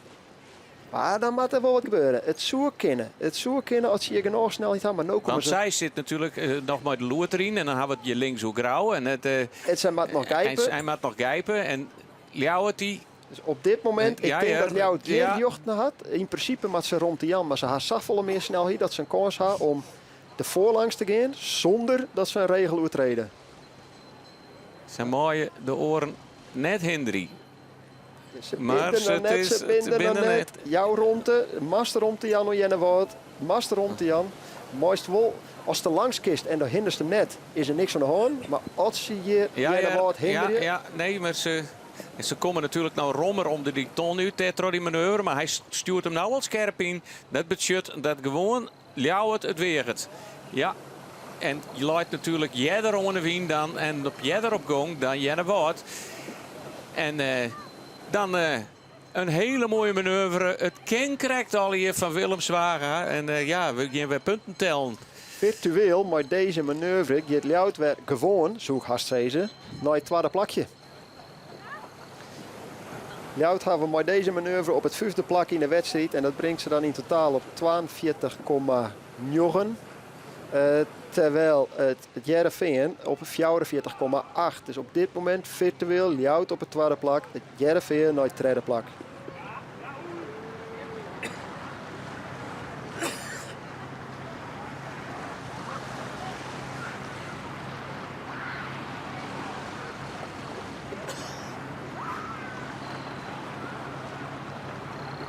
En dat is toch knap. Ik vind dat toch knap. Want we hadden hem voor de wedstrijd al season. Tuurlijk ben ik wat zenuwachtig. Want het gaat ergens om. Ik zal ze in de gaten houden. Dan begin je relatief min op deze wedstrijd. Bij de eerste tonnen weer het nog oké. Langs op de 8e plak. Maar dan liep het die wedstrijd een beetje uit je hand te glippen. Ze zak je wat waarom. Kom zelfs op het 10e plak te lezen. Dan denk je, ben jij dan toch slachtoffer van die zenuwen? Of ze gaat net meer in de hand. En dan mijn San manoeuvre. Wat gewoon een mooie inschatting is. Om dan op mijn San manoeuvre van zo'n naar 4 te gaan. Van 8 naar 4 misschien zelfs wel. Ja, dat is wel knap. En dat verdien je het misschien ook wel om tweede te worden in het kampioenschap. Ja, dan zit je in een flow, zoals dat mooi heet. Maar ja, dit is dan de laatste 2 dagen. Maar ja, dan is mentaal is dan toch altijd wel belangrijk. Hè? Als het al, je krijgt wat slagen, dat mooi. Ieder slagje krijgt hier, krijgt er voordeel. Deze manoeuvre die maak je net als je er net zo lekker in zit. Want dan is het altijd zo, dat krijgt net hellest en dan werd het een bak wordt klapst er op elkaar en dan kan een wedstrijd ik maar in één keer gebeurd wezen. Dat je dit inschatten, dat je ervoor gaat, dat getuigt van vertrouwen, dat getuigt van positieve verwachtingen. En ja, dat is alleen maar mooi om te zien voor u. En dit zou ik nou zo'n manoeuvre vinden. We hebben het jij er al even nog hierin. Stel dat het nou net lukt hier. Dan zou ik zeggen, hey, dat is een fout. En je uitreden misschien een regel. Maar het is net onsportief. Of het is net onnodig. En dan zou ik zeggen, je kan wel protesteren. Maar de straf hoeft net zo heeg te wezen. Dus daar komt een beetje dat idee van de strafpunten bij.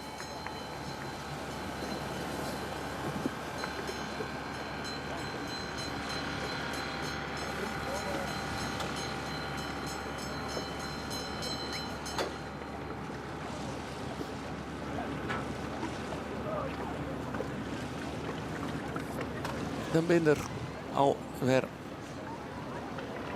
2 scootjes die om de bopperste tonnen. Oh nee, die bin onderwijs naar de bopperste tonnen wil ik zeggen dat er. Ja, dan zal de wien toch een beetje skiften. Er wordt sleep maar de boeien. Ja, dat is een van de voordelen van deze baan. Hè. De commissie had alle tiert. Want ze zijn de lezen 6 ton in. Ja, ze broeken er maar 12 treien tegelijk. En al die oren hebben ze alle tiert voor om aan te passen.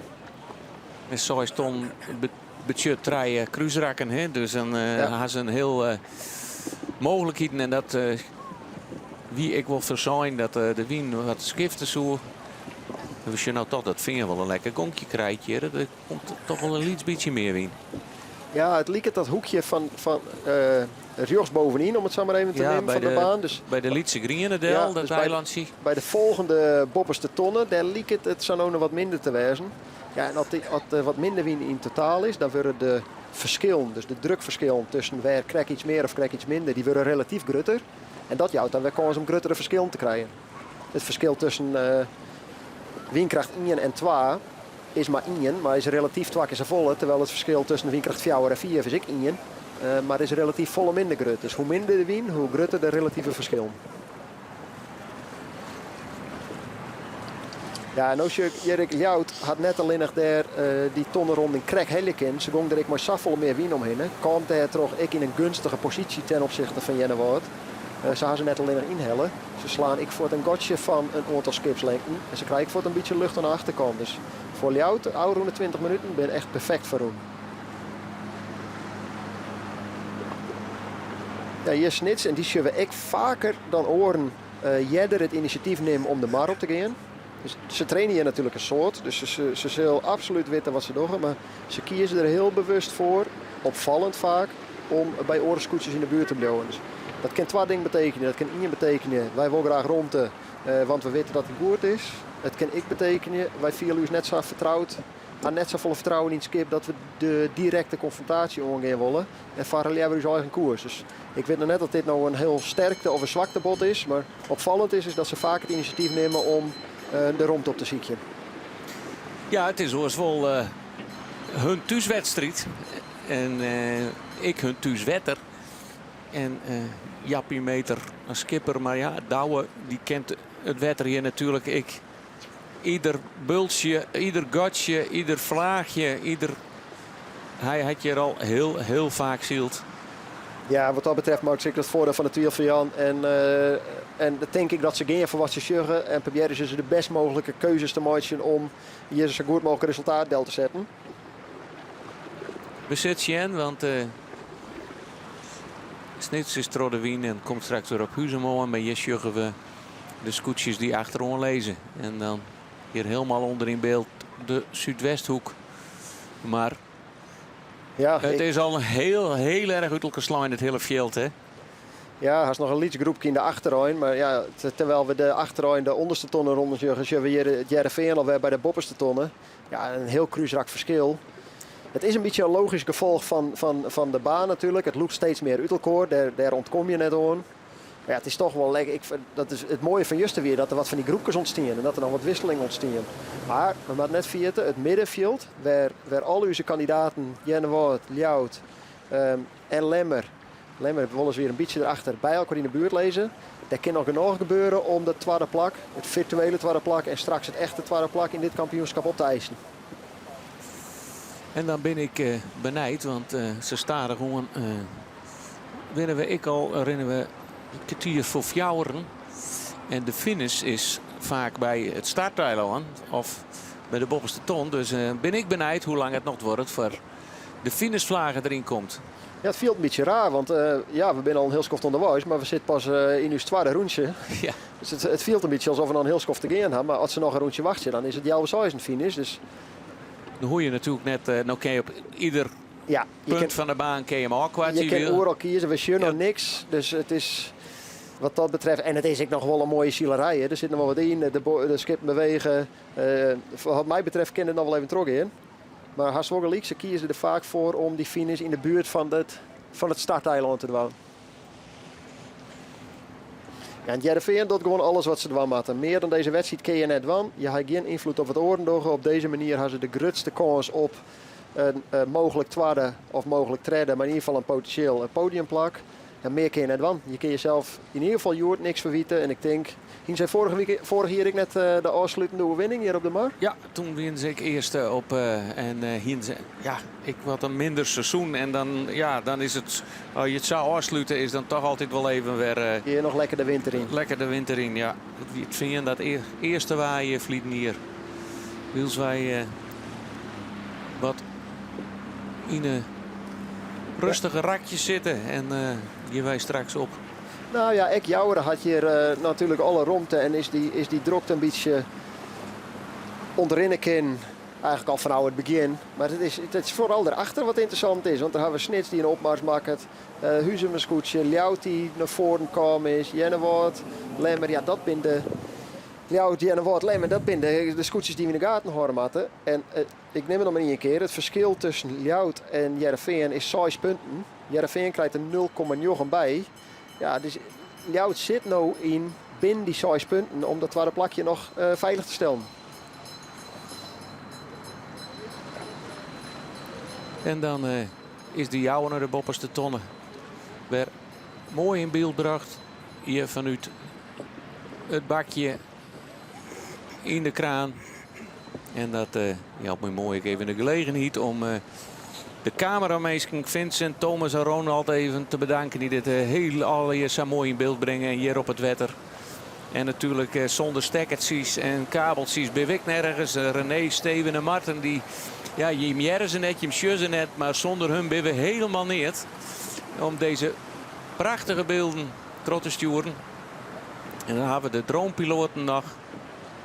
Dus dat helpt dus om deze mooie wedstrijd zo mooi naar je moeten sturen. En dan sjurren we op het tweede plakje heel tijd. Van start al winnen ze nog even eerste. Toen waren ze toch het vingerlapt. Maar de jouwer liep het redelijk stabiel. En dat winnen ze verleden week in de wedstrijd van Ter Henneek. Op het tweede plak te lezen hier voor deze wedstrijd op een Snitse. Maar Wils nou ik. Snits en Huzum om de tonnen draaien. Dan is Huzum er nog voor. En die loopt op een derde plak. En Fjouwer Snits.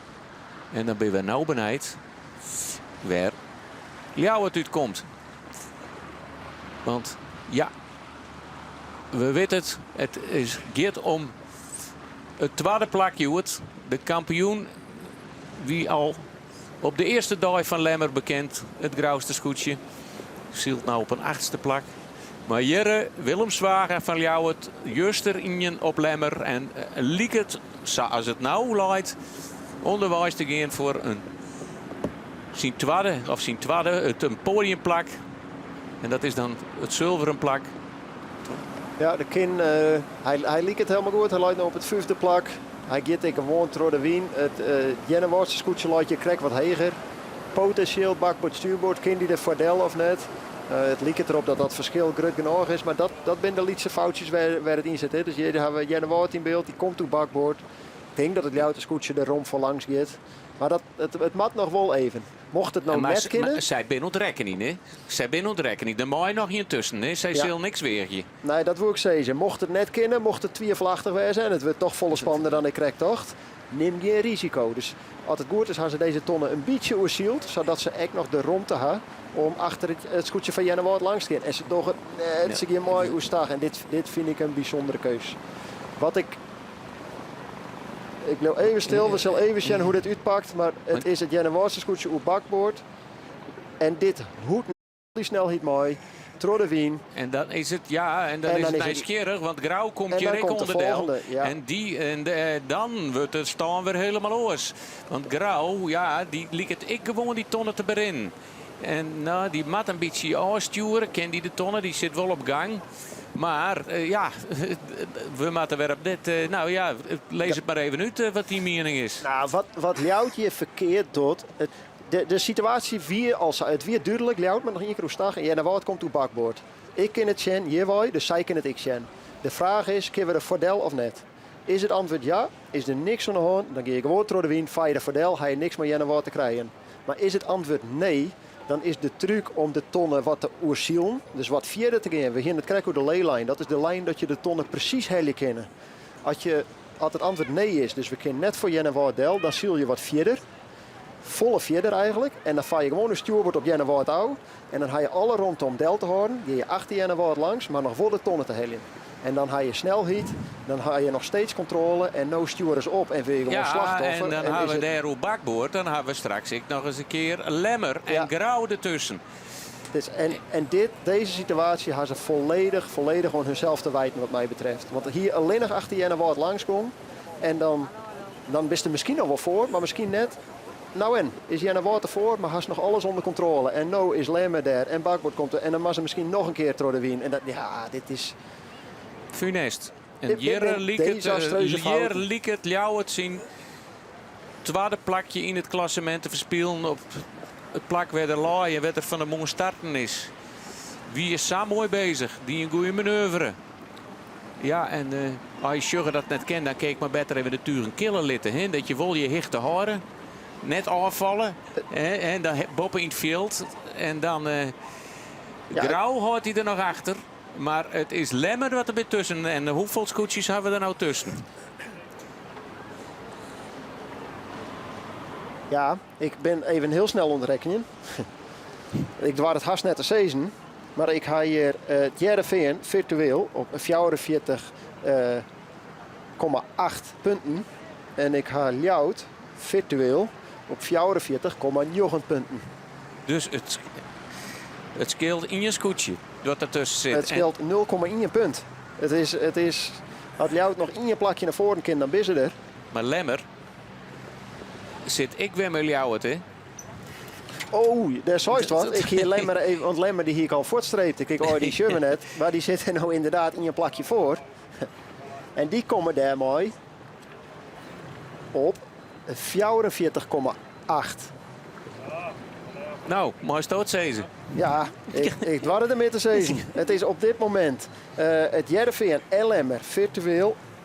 Had Lemmer 2 wedstrijden gewonnen. Let maar even. Ja, allebei op 44,8 punten. En Ljout virtueel 44,9 punten. Mooi oorwoorden. Wij hebben nog 3 scootjes in de running. En ze hebben op dit moment 0,1 punt verschil. Ja, 2 scootjes die helemaal gelijk met me kosten. Ja. Die 44,8 ha. En 1 keer 44,9. Hoe spannend word je het ha? Ik zei stel die finish nog maar even uit. We zijn al lang net klaar hier. En dan is het altijd zo van ja, als je gelijk staan, 44,8. En dan is het scootje wat het beste resultaat helpt in de laatste wedstrijd. Dus het is het vingen dat nou virtueel op 44,8 staat en op zilver wel uit. Zodat ze de laatste wedstrijd beter doen dan de directe concurrent.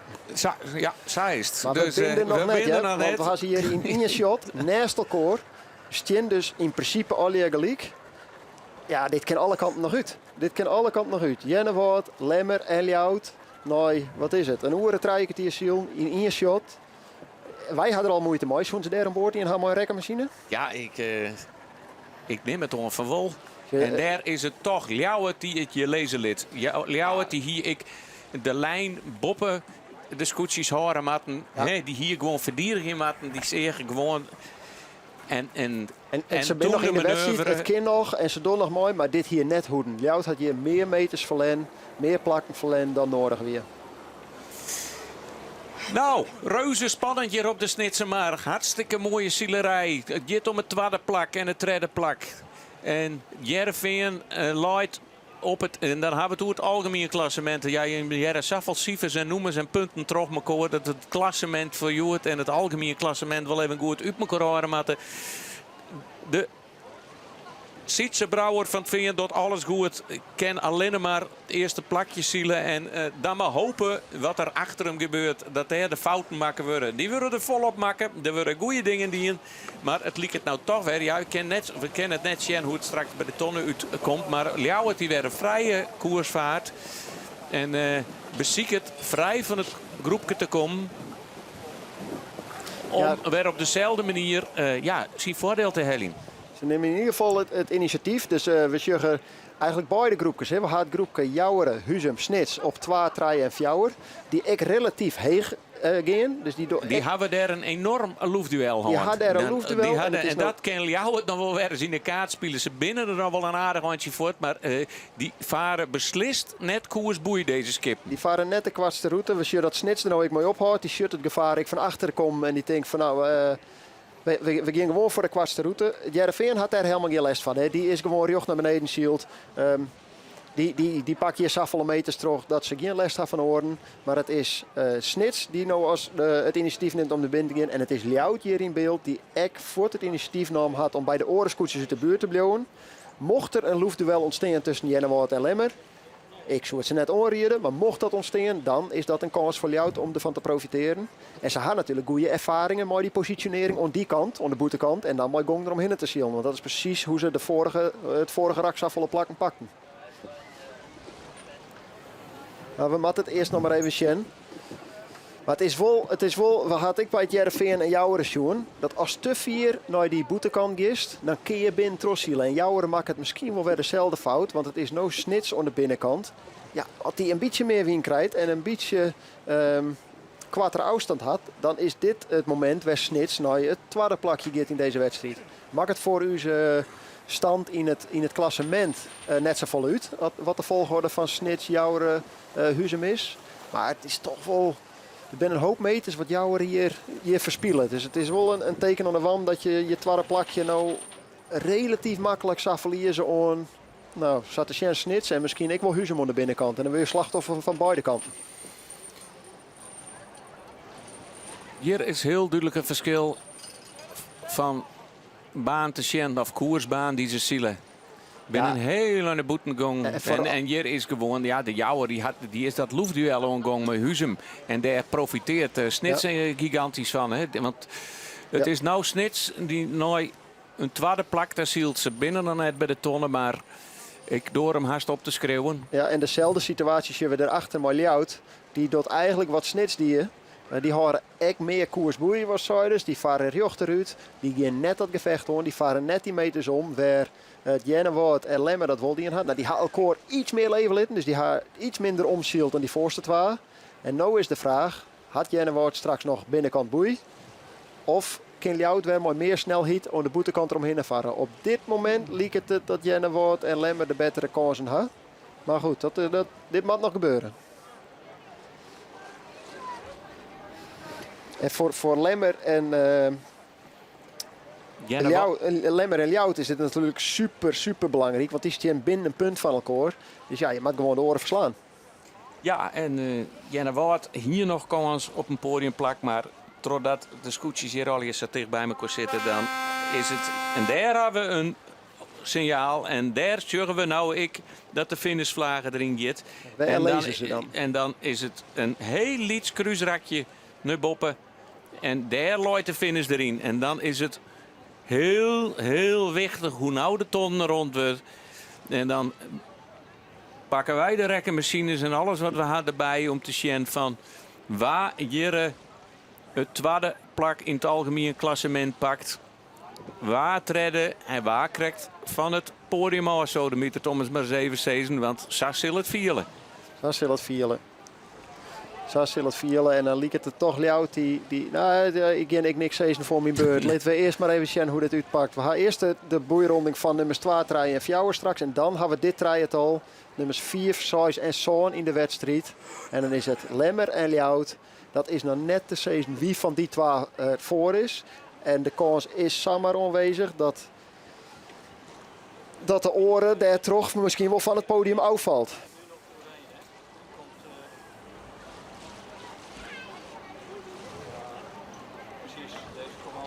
Het Jereveen kunnen we opschrijven straks. We kunnen straks, Jereveen zal deze wedstrijd winnen. En we kunnen nu alvast noteren 44,8 punten. Even onder voorbehoud van protesten, maar die hebben we net zien.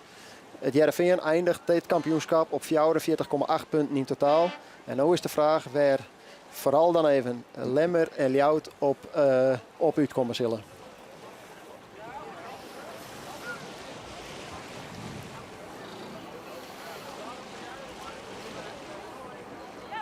Lemmer loopt onder Jennewoord. Hier zorgen we Jereveen onderwijs naar de finish. Ja, en hier kun je wel een wat ontspannender blik. Hij schudt nog wel wat bremstig, maar hij hoeft het net mee te wijzen. De finish loopt erin, er is geen scootje in de buurt. Zij doggen wat ze doggen matten deze dag. Ja, van start tot finish een mooie start. Jouwer had er even voor zitten. Eigenlijk gaan ze 2 keer gebeuren litten dat Jouwer hun boven de zeil kwam in een romrak. Maar ze gaan hun net gekmaatje litten. Ze gaan hun net gekmaatje litten. Ze gaan hun kansen pakt. En toen zie je een keer de leiding hier onbedreigd. Steeds verder uit doen. Keurige wedstrijd. Alles wat je dwang kennen. Ik denk dat ze heel blij zijn kunnen. Mooi deze wedstrijd. Even los van hoe het uiteindelijk uitpakken zal. Want meer dan dit keer ze er net aan. Ljout had even virtueel op het tweede plaklijn in het algemeen klassement. Maar liep het nou weer wat uit de zakje. Het is Lemmer die nou de beste papieren had. En dat is de kampioen van Vlietnier. Die zou dan het brons winnen in deze wedstrijd Riegen SKS 2023. Ja, en het Jennewaard, ondanks dat ze net meer industrie zitten zelf voor dat podium. Want daarvoor is het te dichtbij, of daarvoor ben Lemmer en Ljouwt te dichtbij. Dus Jennewaard zelf kan net meer op het podium komen. Maar kan er wel een hele grote invloed hebben op het totaal. Want als zij voor de Lemmer eindigen, had dat wel consequenties voor het Heerenveen. Dus ondanks dat Jennewaard net meer industrie zelf zit, hebben ze nog steeds een grote invloed en is daar waar het gevecht plak vindt. Dus hier zien we Heerenveen, nou, die kan even achterom zien, die kan genieten van dit laatste stuk, die kan juichen dat ze de finish komen en dan voort de egen op. Hoe komt het? Maar Lemmer, Ljouwt en Jennewaard. Want hoeveel scootjes moeten er tussen zitten? Ja, Lemmer leidt nu virtueel op het zesde plakje, line ze. En dat is maar Jennewaard ervoor. En als zij op het zesde plakje eindigen, dan komen ze op 44,8 punten. Dan staan ze gelijk met Heerenveen. En dan zal Heerenveen winnen, omdat ze de laatste wedstrijd beter doen. Maar komt Lemmer voor Jennewaard, waar het echt alle schijn van had, dat kan nog beide kanten op, dan is ze dus een puntje beter en eindigen ze voor het Heerenveen.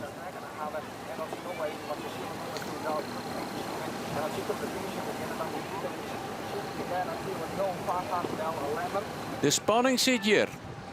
En die zit ik voorin, maar Sietse Brouwer had het net in eigen hand. Die had dingen wat hij dwaan moest. Maar hierachter gaat het erom hoeveel plakjes zitten er tussen hem, Sietse Brouwer dan en de Lemmer. Ja, en op de achtergrond zien we dat Lemmer langzaam steeds weer, ja, deze man verdient je de aandacht. We zullen eerst even de finish wachten. Want nummers 2, 3 en 4 ben nog net bij de onderste tonnen. Dus alle aandacht voor de winnaars van Joert. Absoluut verdienen.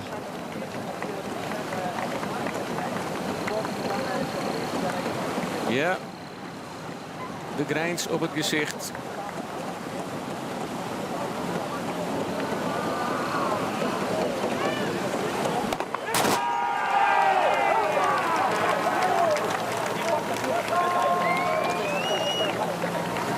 Blitske onboord bij de Gerben van Manen. Het scootje van Heerenveen dat hier de slotdooi wint op de Snitsemar. En dan gaan wij zien wat hun dat oplevert. Op welk plakje zij eindigen in het klassement. En dat wordt je beslist achter hun. Je neemt in eigen hand, zei geld. Ja, ziet ze, Jim door wat je hem warm had, Jim werd de eerste. Ja, dat zijn we vanmorgen. We kunnen hier niet aan als eerste worden. En daar zijn we echt goed op gefocust. Daar heb ik echt signs in mijn koor. En ja, we zitten nog in de wedstrijd, dus we moeten er al even om denken. Ik moet wat vallen, hè? Ja, doe stuurs maar lekker. Ik hier aan de kant. Eerst maar even het skip. Ja. Ja, maar want die andere scootjes die komen er alle keer om nou. En dus daar moeten we eventjes vrij van blijven. Ja, precies. Nou, we gaan nog een beetje om. Zo, dan staan we, zo is goed. Ja, dus zeiden ze al, wij moesten de eerste worden, Joet, en dat dienen we. Ja, klopt. Dat klopt. We hebben vanmorgen ook praat met al, dus dat hebben we dienen. Dus ja, dat. Nou, we hebben hier echt gefocust en gebrand, want we hebben 2 dagen echt heel lastige dagen hoor, op Lemmer. En het is zonde wie dit voor het klassement. Nee, juist er vooral echt heel erg de baan van. Maar nou, Joet weet echt, hij roept niet lekker, wie wel in duel met jou, wie ging een centje pijn en we gingen gewoon echt, ja, het Heerenveen, hè? Mooi nou. Ja, mooi. Nou ja, ik heb er een spiekbriefje bij, want zo verschrikkelijk spannend is het. Hey, je me achterom, Sjoen, hoe de rest erin loopt? Nou, Lemmer loopt wat meer in de achteraan eerst, maar ik weet het al net. Nou, net meer? Nee, prima. Nou ja, ik zal het even niet zeggen. Als je Lemmer Leijse krek, 5e, 6e, dat hing het er een beetje om. Als Lemmer 5e wordt, dan ben je zij tweede. En worden ze 6e, dan ben je hem tweede. Oh, nou, zet hem op. Jennewaard. Nou ja, en mijn Ljouwt, hoe zit dat? Ja, Ljouwt zit er zelfs ik nog bij. En die beziekert ik nog van alles. Als Ljouwt 6e wordt, dan ben je zij tweede. Oké, en dan ben wij 4e? Nee, dan ben je hem nog steeds treden. Nou, dat is mooi. Nou ja, het was het wel. Nee, maar je kan er zelfs gelijk komen, mooi Lemmer. Precies. Dus ja, lekker voor je. Nee, maar dat is prima.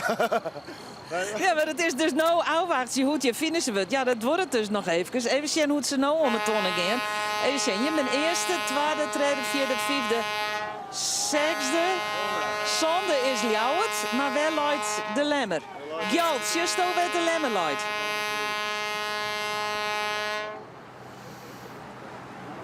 Ja, dan is het een hele rekkenerij. Geertje die is er kreksers met ons muis, maar wij hebben virtueel, zoals ze nou om de tonnen heen komen, is het Lemster scootje. En dat zie ik er even duidelijk bij. We zitten nog in het Klaaster Kruisrak, dus ze binden nog net. Maar luidt Lemmer op koers voor een tweede plakje. En dan had ik hier een goudkarakterslieden hier, maar zilver dit hier. En dan is het... Ik vind dat dan op 44,8 komt. En die komt dan op het derde plak. En dan is het correct Ljouwert die doet. Starten nog op het tweede plakje in het algemeen klassement. Dan correct net op het podium komt. Maar het bent zingenden, het bent millimeters, het bent genies met centimeters. Nou, het wordt reuze spannend. En deze mannen, ja, ze weten het, ze kennen niet ontwannen. Ze sjuggen achterom en... ze hadden wat ze dwaan moesten. Ze hadden wat ze dwaan moeten. En ik denk dat zij nou de grootste supporter van Jennewoord wezen moeten. Want op dit moment is het Jennewoord op plak 6 en Ljouwert op plak 7. Als dat zo blijft, dan is Ljouwert vierde in totaal. Maar er zit 2 meter tussen die twee scootjes. Je ziet het. Als Ljouwert erin slaagt om in het laatste liedse rakje voor het scootje van Jennewoord te eindigen, dan is hij een cijfermidje op het podium. En dan is het Jereveen wat krek vierde wordt.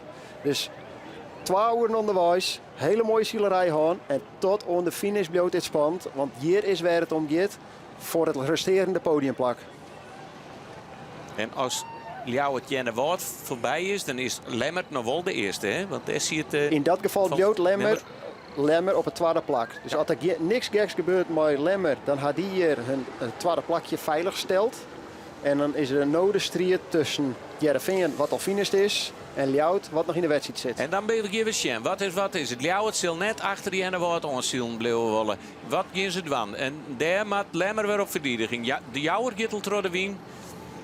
Lemmer en Snits, die is al door de wien. Grauw erachter nog een keer door de wien. Ja, daar ken ik vanzelfs nog een grauw tussen schoen ergens. Hè? Dus we houden met alles rekening.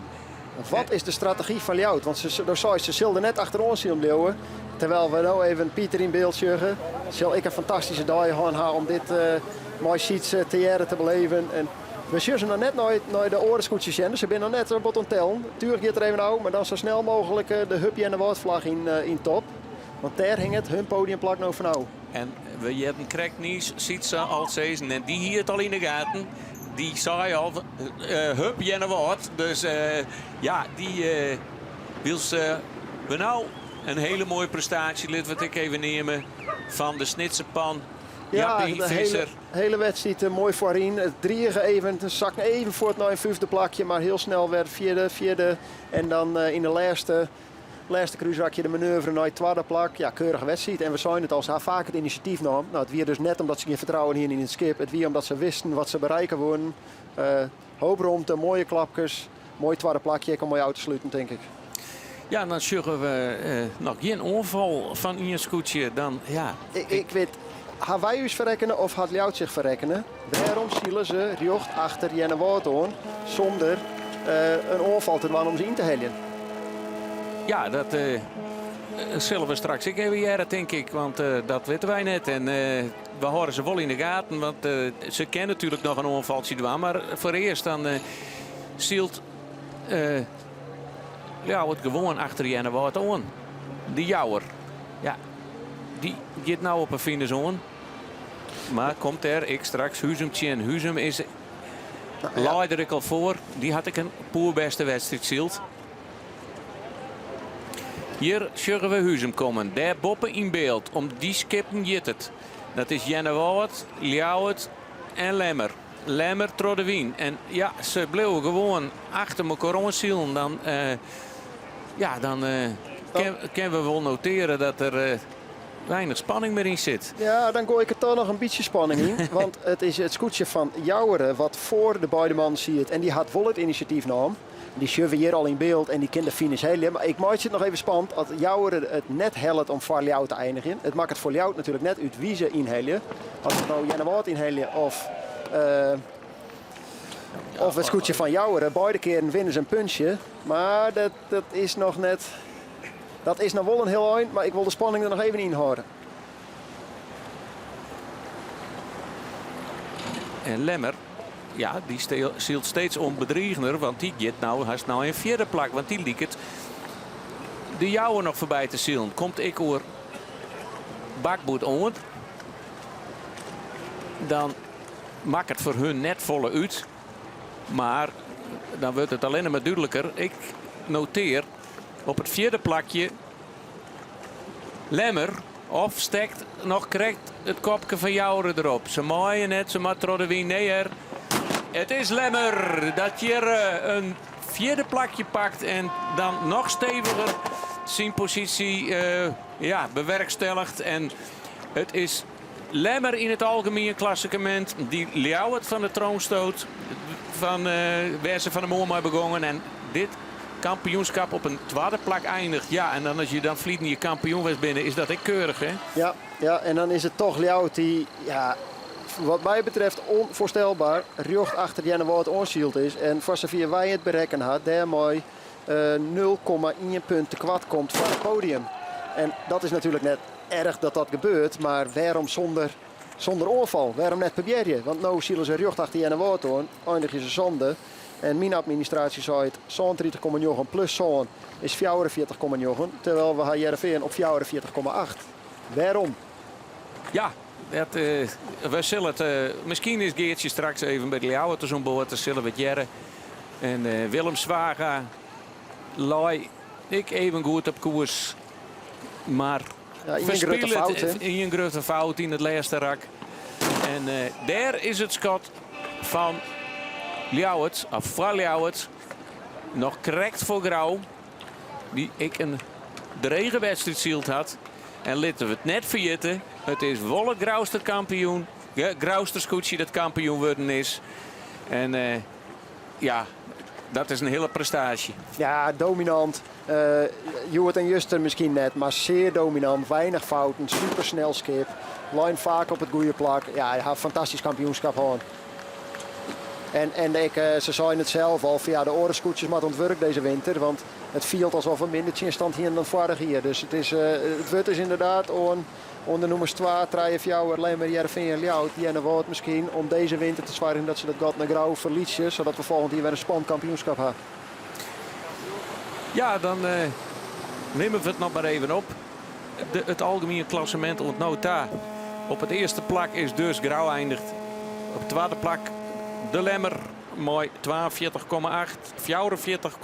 44,8 is dus Wurn Heerenveen. Ljouwert krijgt naast het podium met 44,9 in het ziende puntje. En Jenne Wout, nou de debutant, mag gerust wezen. Maar Geertje is bij Albert Visser.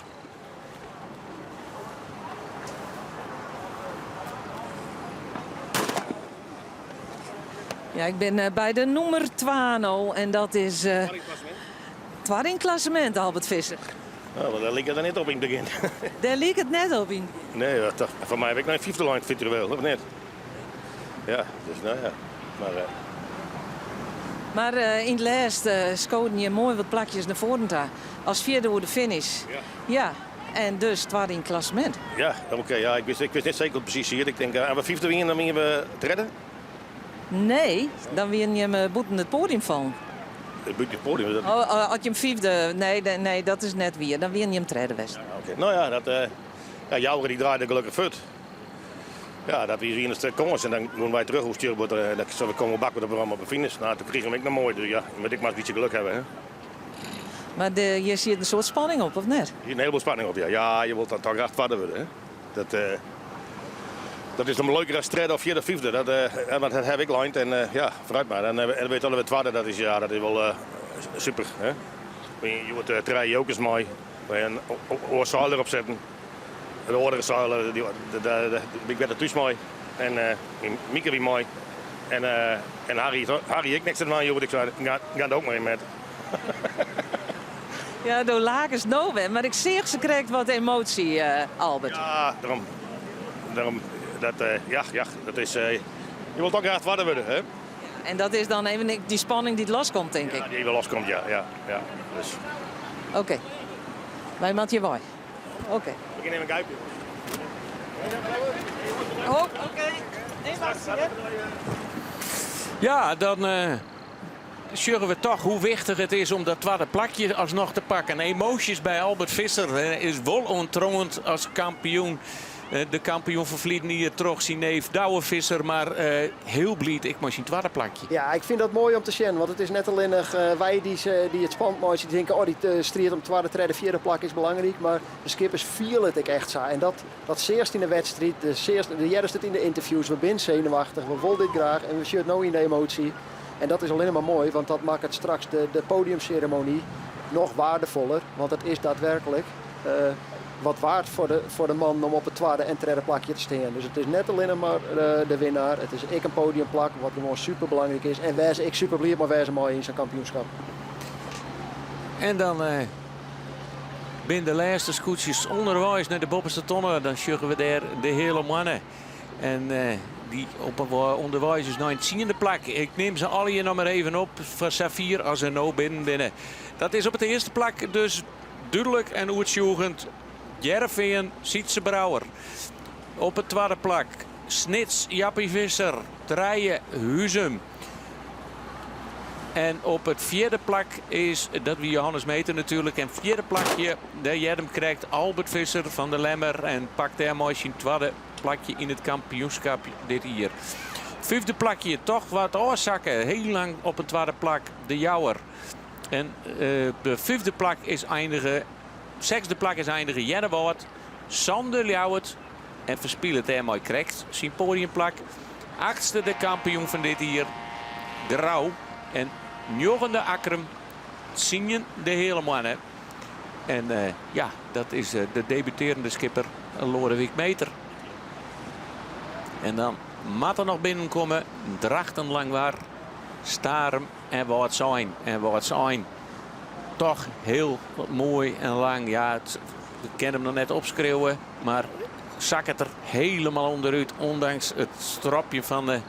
Daar mooi ze echt nog wel eens even... Het is vaak gebeurd. Ja. Op zich best wel een soort wedstrijd wel aardig begonnen. Dan hebben ze best wel vaak bij de eerste tonnen. Middenmoot, soms een keer voorin.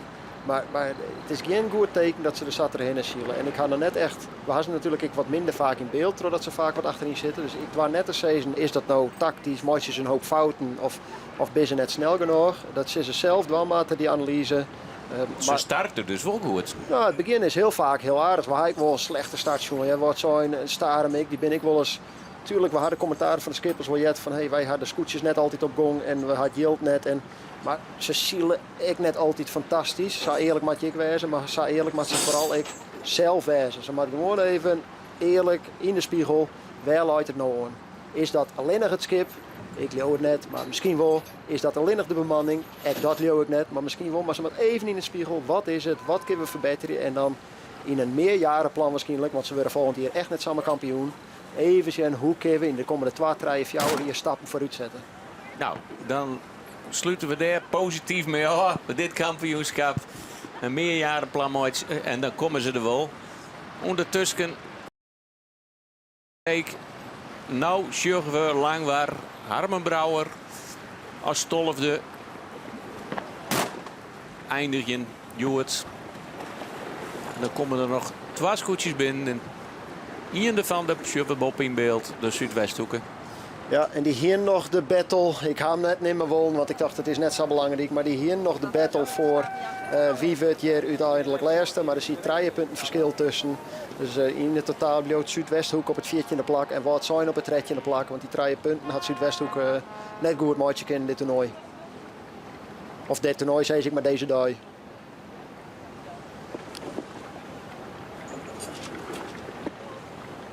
Ja, en dan toch Langwaar vind ik wel jammer om te zeggen. Hier een 12e plak, maar dit hele kampioenschap voorhou hier ik ze net direct als titelkandidaat nummer 1. Want dat weer duidelijk Grauw, mooi vlak erachter Lemmer. Maar ik hier toch Langwaar gebaseerd op de ontwikkeling van vorig jaar als een van de potentiële outsiders, misschien wel meer dan outsiders, om op zijn minst te strijden om een podiumplak. Dus ik vind het jammer om te zien dat ze hier eigenlijk roemloos deze wedstrijd, dit toernooi verlitten. En ik hoop ze volgend jaar weer te zien in de rol die ze vorig jaar hadden. Toen hadden ze toch 4 of 5 winningen te pakken. Hier voor het gaat net meer om het laatste plak in het klassement. Maar dit wordt dan maar voor de, hoe noemen we dat, de emotionele afsluiting. Wie wordt de laatste van de laatste wedstrijd in het kampioenschap. Zuidwest ook stuur wordt. Draait nou door de wind.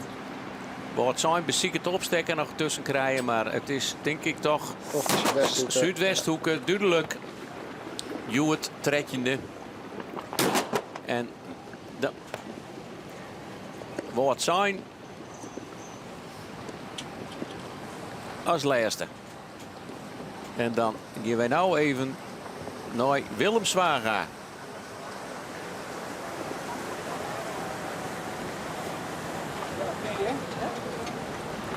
Ja, Willem Zwaga.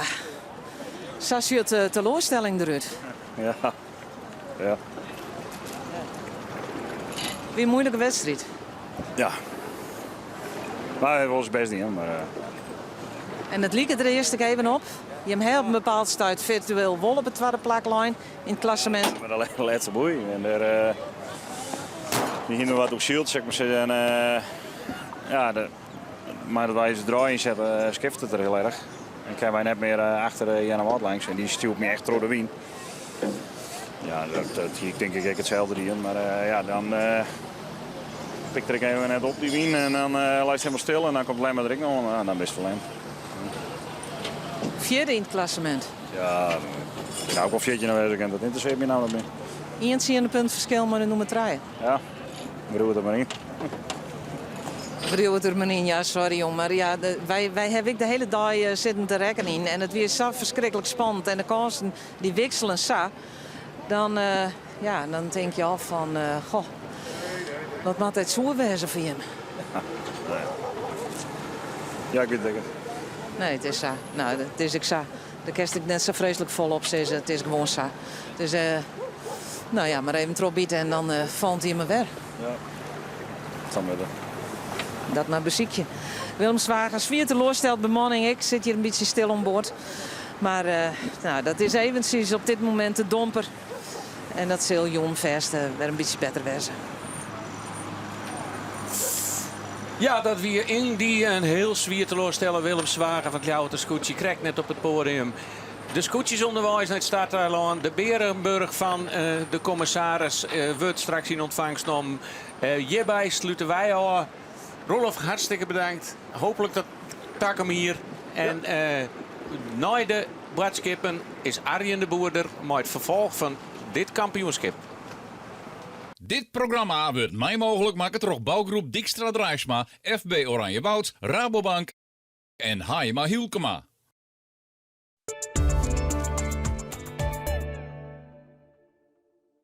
Big Green Kalkpreventie is milieuvriendelijk, vergriemt geen wetter en voegt het neer aan die drinkwetter. Het past overal en wordt terug us vakkundig bij jou thuis plaatst. Sjug op big-green.nl.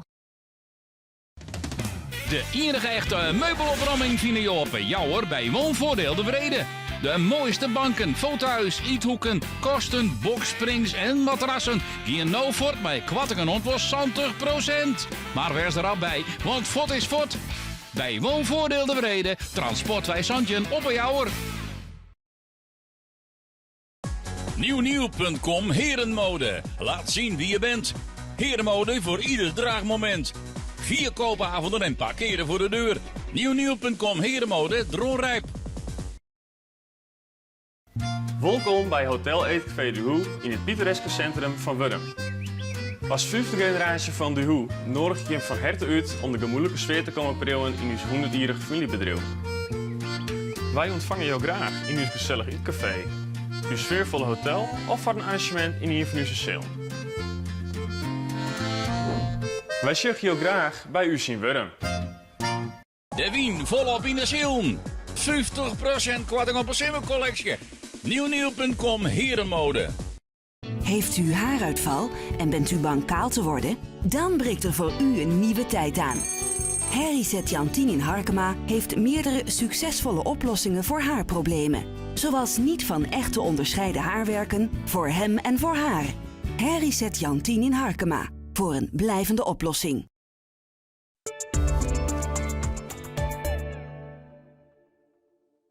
Dit programma wordt mij mogelijk maken door bouwgroep Dijkstra Drijfsma, FB Oranjewoud, Rabobank en Hayema Hielkema.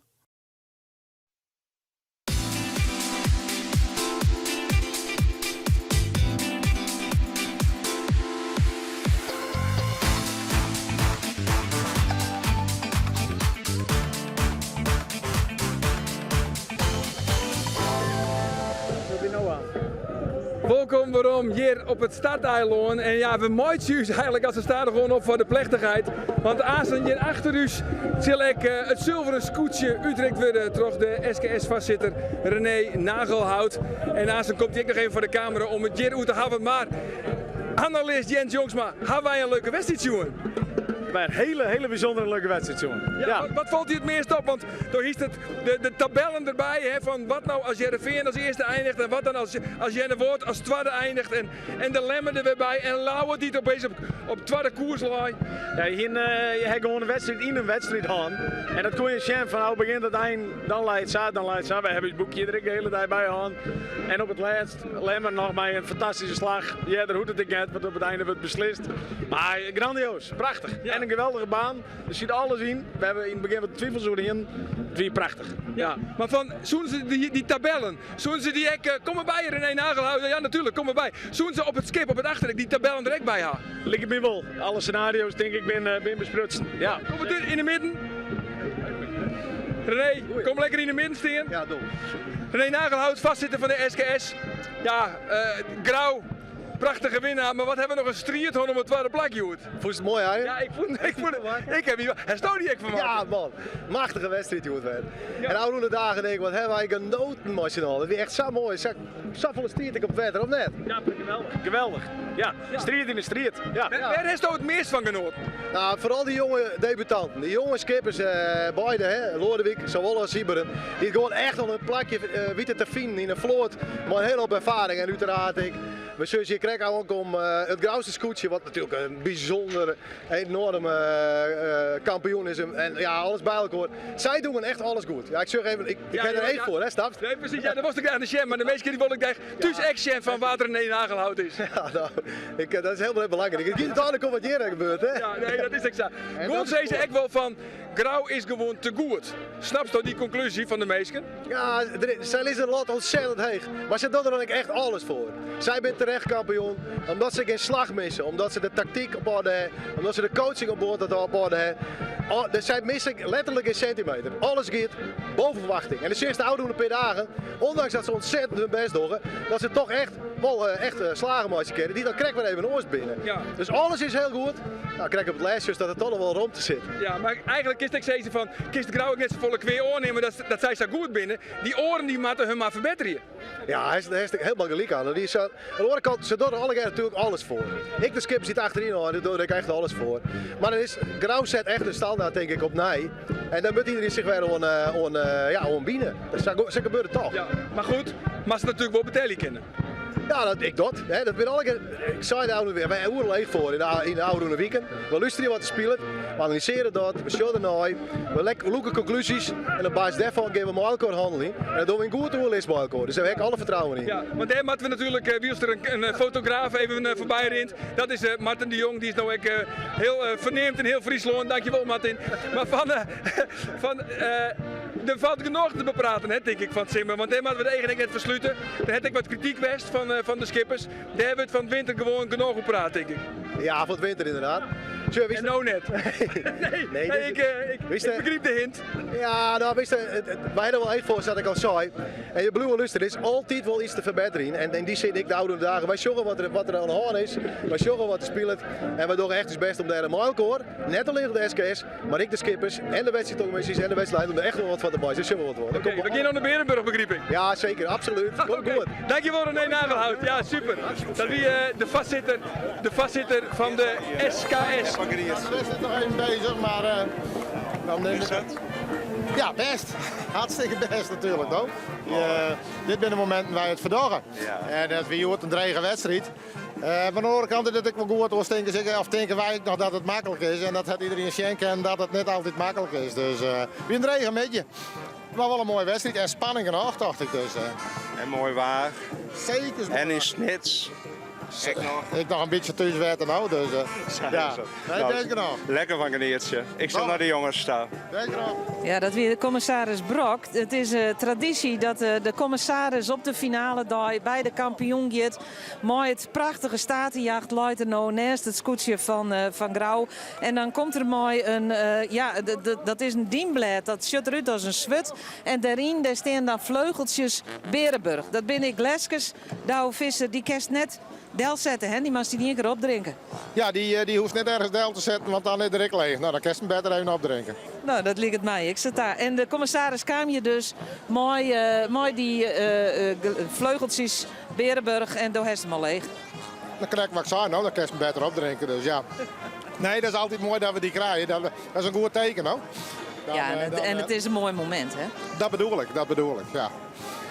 Ja, het is een mooie traditie dat dien wordt. En net alleen nog de skipper krijgt zo'n glas lekker drinken. Maar de hele bemanning. Natuurlijk.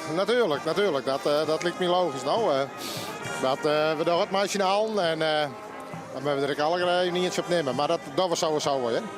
Precies, daar ben ik net benauwd voor dat net slag het Douwe Visser.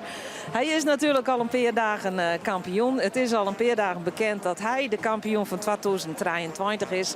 En dat wordt dan nou bezegelen. Mooi die Berenburg en straks de uitreiking van het zilveren scootje. Ja, nog even dan maar om volledig te wijzen. Douwe Visser, het scootje van Grauw. Zij zijn dus kampioen, dat wisten we al een paar dagen. Het tweede plak, Joert is verzinnen van de Lemmer met 42,8. Dan Jereveen, 44,8. En om even cent te litten dat het dus echt heel erg spannend wie Jens. Niet leuk. Ljouwert, 44,9. Nee, dat is net leuk. Nee, als je 2 weken strijden en je verliest op 0,1 punten het podium plakt, dan ben je zoer. Ja, dat is gewoon... Maar is er ergens iets wedstrijd lezen hebben? Ja, dat is lastig. Zo, wat ik zei, er zit een wedstrijd in een wedstrijd. En op een gegeven moment liep het Vormingse Rijn. Dat zei Christine, als dit het wordt, dit de slag. Oldhardem, pakken ze Jenne Woord, Akkerem en Grauw, ik ben al weet ik en die is. Ja, dan pakken ze het. Grauw, Akkerem pakten ze nog. En dat weer magistraal. Alleen nog een cruiserak letter. Zo je dus weer een ontwikkelingen. Dan gaat Snits nog naar 2. Dan komt Lemmer naar voren. Ja, dat is bizar. Maar het mooiste scenario, denk ik, als je uiteindelijk dat winnen en verliezen doseert. Maar... Ja, maar als je neutraal bent, dan ben je de grote winnaar. Als je neutraal bent, ja zeker. Ja, maar van waar heeft Toon nou, want we hebben 2 weken zielerij gewoon. Waar heeft Toon nou eigenlijk het meest van genoten? Ja, dat is aan de ene kant natuurlijk de oermacht van Grauw, die gewoon geen enkele stek vallen liet.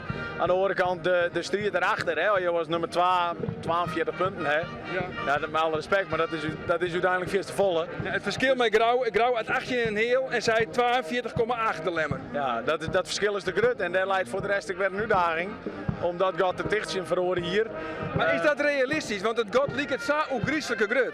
Ja, maar zo Heerenveen joh ik een heel eind verder in. Dus ik denk als je goed zielen en als je goed starten en je bent erbij en je bent los, dan ben je los. Hey, je moet ik schenken. Maar goed, dat komt misschien net omdat voor Grauw is de spanning er wel een beetje aan.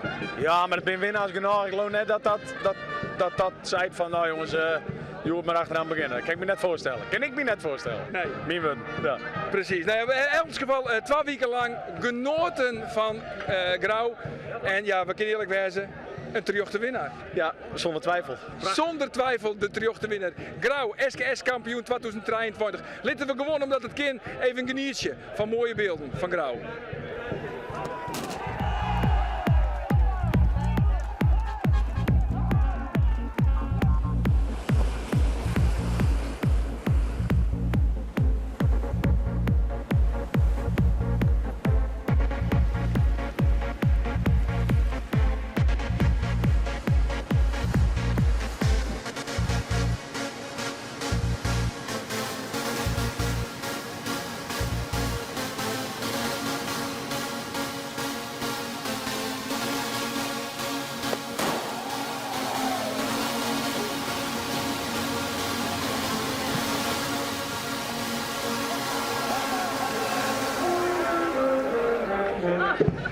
Ja, er zijn al hier felicitaties voor zelfs achter u voor de bemanning van Grauw en van Douwe Visser.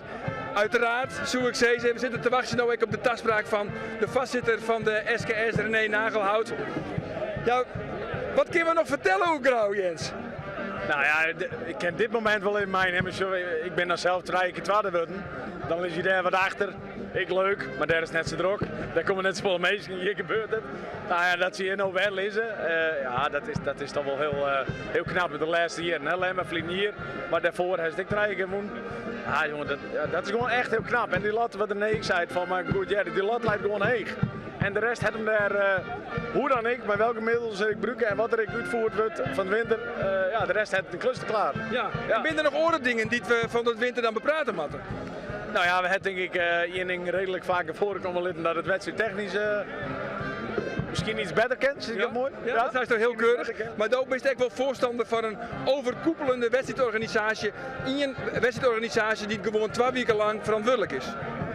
Ja, als dat de manier is, maar je moet denk met ieder blik moet je die situatie beschermen. Moet je elkaar jaren, denk ik. Hè, van wat vinden we ervan, wat komt het in? Ja, en welke methode daar dan uitkomt en wat het beste is, ja, dat moet je van de winter gewoon met elkaar doorheen. Ja. Maar het moet wel wat beter. Het moet beter. En steen daar oren, want ja, we weten natuurlijk de organisatie en de SKS is vrij authentiek. Die hecht er een heel soort weer aan en dat is echt belangrijk. Dat vinden we al heel erg belangrijk. Maar steen die iepen voor nieuwe initiatieven? Ja, ik denk wel dat je in die fase binnen dat je dat wel moeten. Dat je met die blik dat ik het aan moeten.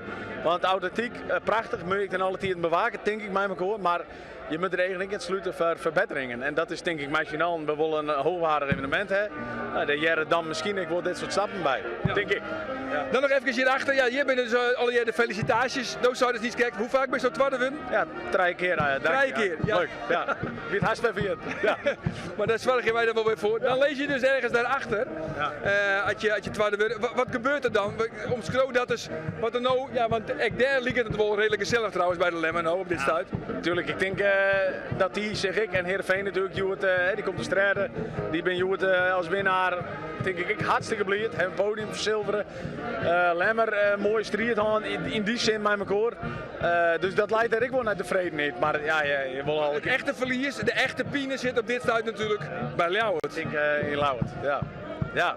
En dat is, nogmaals, je wil alle kampioen worden en dat is mooi, het waren het redden, ik best. En ze lijnen even heel goed, hè? Maar ja, wat we zouden niet kijken, die slag met ze grauw pakten, ze pakten Akkerum en Jenne Woord. En iedere keer met één slag. Toen liep het er even op dat Ljouwert misschien wel tweede worden zo, wat viel van de Ljouwert dus als een kampioenschap. En nou hebben ze niks. Nee, nou heb je niks. En dat is natuurlijk zoer. Hè. Op een gegeven moment, we zijn het onder de wedstrijd, ik zit waar ik met een boekje voor de televisie. En dan steek je de scenario's uit. Ja, dan leidt het zo, dan leidt het zo. En Lemmer leidt toen absoluut net in de buurt. Ik geloof een plakje of zien.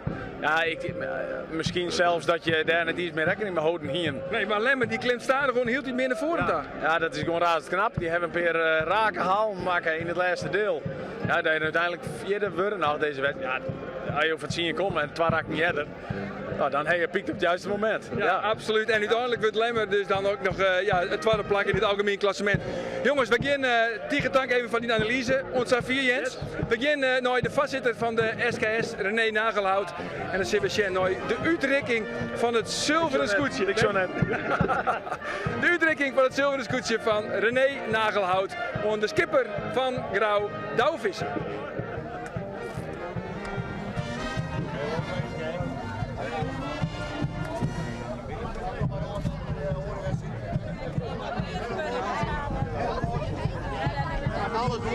Nou, dankjewel. Hey Jan. Ook wel eens, hè? Dankjewel, dankjewel. Ik denk dat het nou zo is, hè? Oh, maar die de boertje vind ik altijd.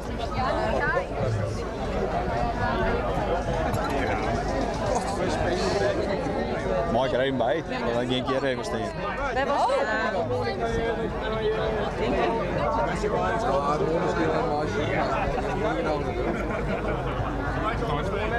Hé jongen. Dank u wel.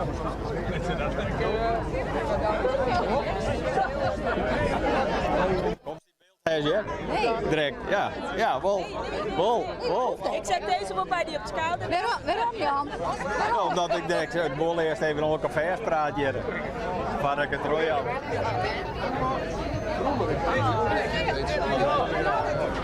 Ja, heel goed.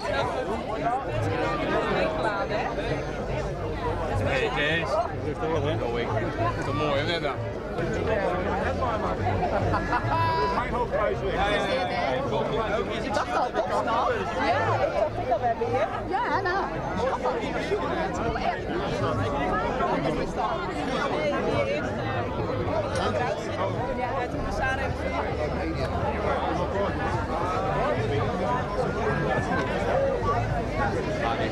Weet je?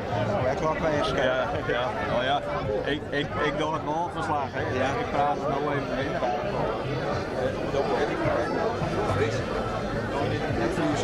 Ja, Fries. En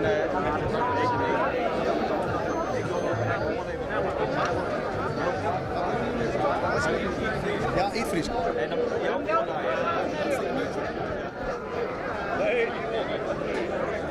ja, je...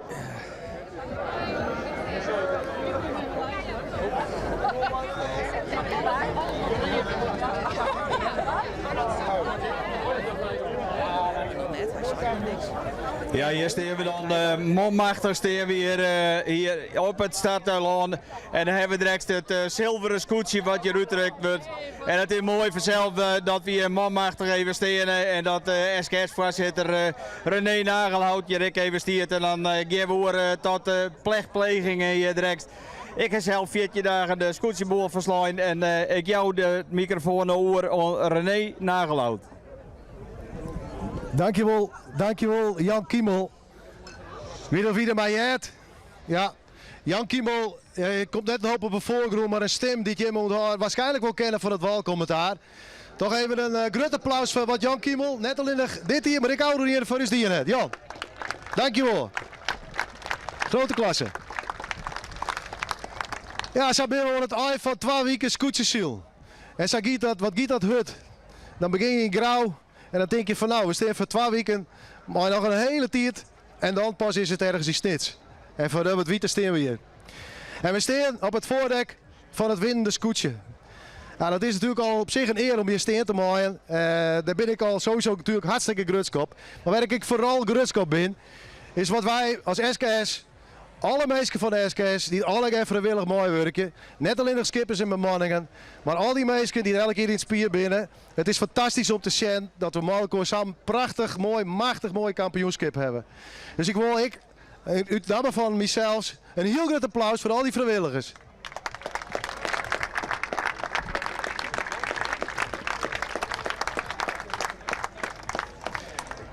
Er is genoeg zijn, denk ik eerst. Wat belangrijk is dat waar het om gaat, het uitrekken van het zilveren scootje. Maar dat doe ik net voordat ik stilstaan heb bij die spannende strijd. En die spannende strijd ging Joert zeker tot op het laatst om het tweede en derde plakje. Wat hebben ze er vervochten, de Ljouwerters. Maar op 0,1 punt is Ljouwert vierde geworden. Ik vind dat ik een heel groot compliment voor Ljouwert.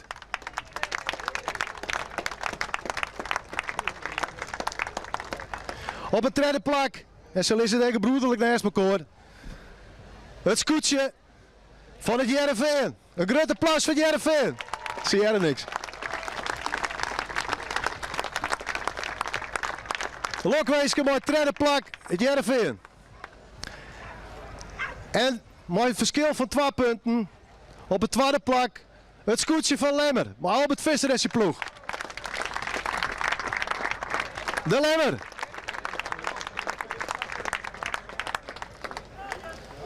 En wat weer spannend, maar net voor het nummer 1. Want die nummer 1 weer al bekend in de Lemmer op 1. En dat is natuurlijk een uitzonderlijke prestatie. En wat hebben wij niet te kennen van een machtige zielerij, maar vooral ik van de manier waarop het grauwste scootje, Massie Manning, terug, de oude 2 weken, geen enkele slag miste, alles klopte, tot op de centimeter nauwkeurig, elke slag raak. Ja, dat is toch, dan ben je gewoon een uitzonderlijk kampioen. Dus in die zin mag ik dan mevrouw Renate Venema namens de hartsponsoren Dijkstra Draaisma Bouwgroep, de Frieske Rabobanken en FB Oranje Woud vragen om de prijs uit te gaan voor het grauwste scootje. Dank u wel, René. Ja, van harte gefeliciteerd, Douwe. Dit is weer een mega succes. Als je eigenlijk al 2 dagen voor de eindstreep je punt maakt en zegt van jongens, hij is voor ons. Van harte gefeliciteerd en we gaan er een mooi feest op bouwen. Zeker. Dank je.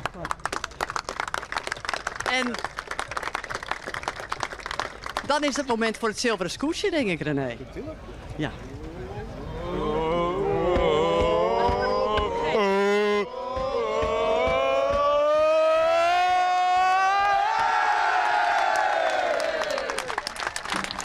Kampioen!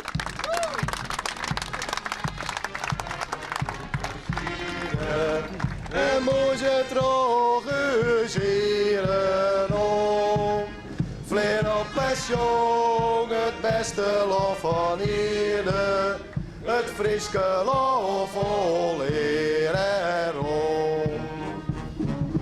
Klik dan en daar word je vier in het roem. Nee, door de Heere, o Friese groen. Klik dan en daar word je vier in het roem. Nee, door de Heere, o Friese groen.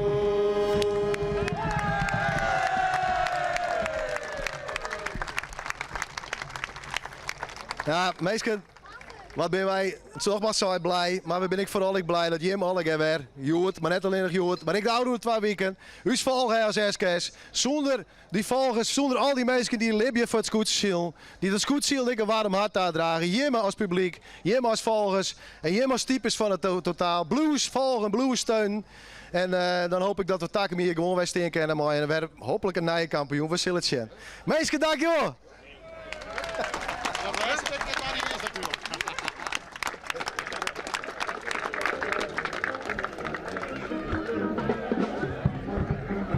Sluit op. Ja, en dan weten we dus nou waar de kampioen is. SKS 2023. Het scootje van Grauw met de skipper Douwe Visser. Mooi moment om af te sluiten, zoals ik zei. We hebben genoten 2 weken lang hier op het Frieske Wetter. Prachtige editie van het scootje Ziel. En natuurlijk is de Martin de Jong weer de cameraman en ook de fotograaf. Tuurlijk, ik dat jet bij het scootje Ziel. Maar goed, wij sluiten hier af vanuit het Stadeiland. Hier vanuit Snits. Grauwe Lokwenske. Dit weer het scootje Ziel 2023. Ontjen, dag.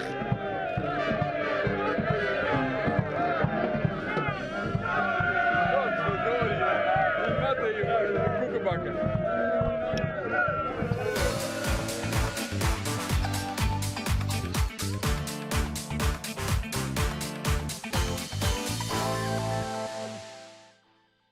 Dit programma waard mij mogelijk maken door bouwgroep Dijkstra Draaisma, FB Oranjewoud, Rabobank en Haima Hielkema.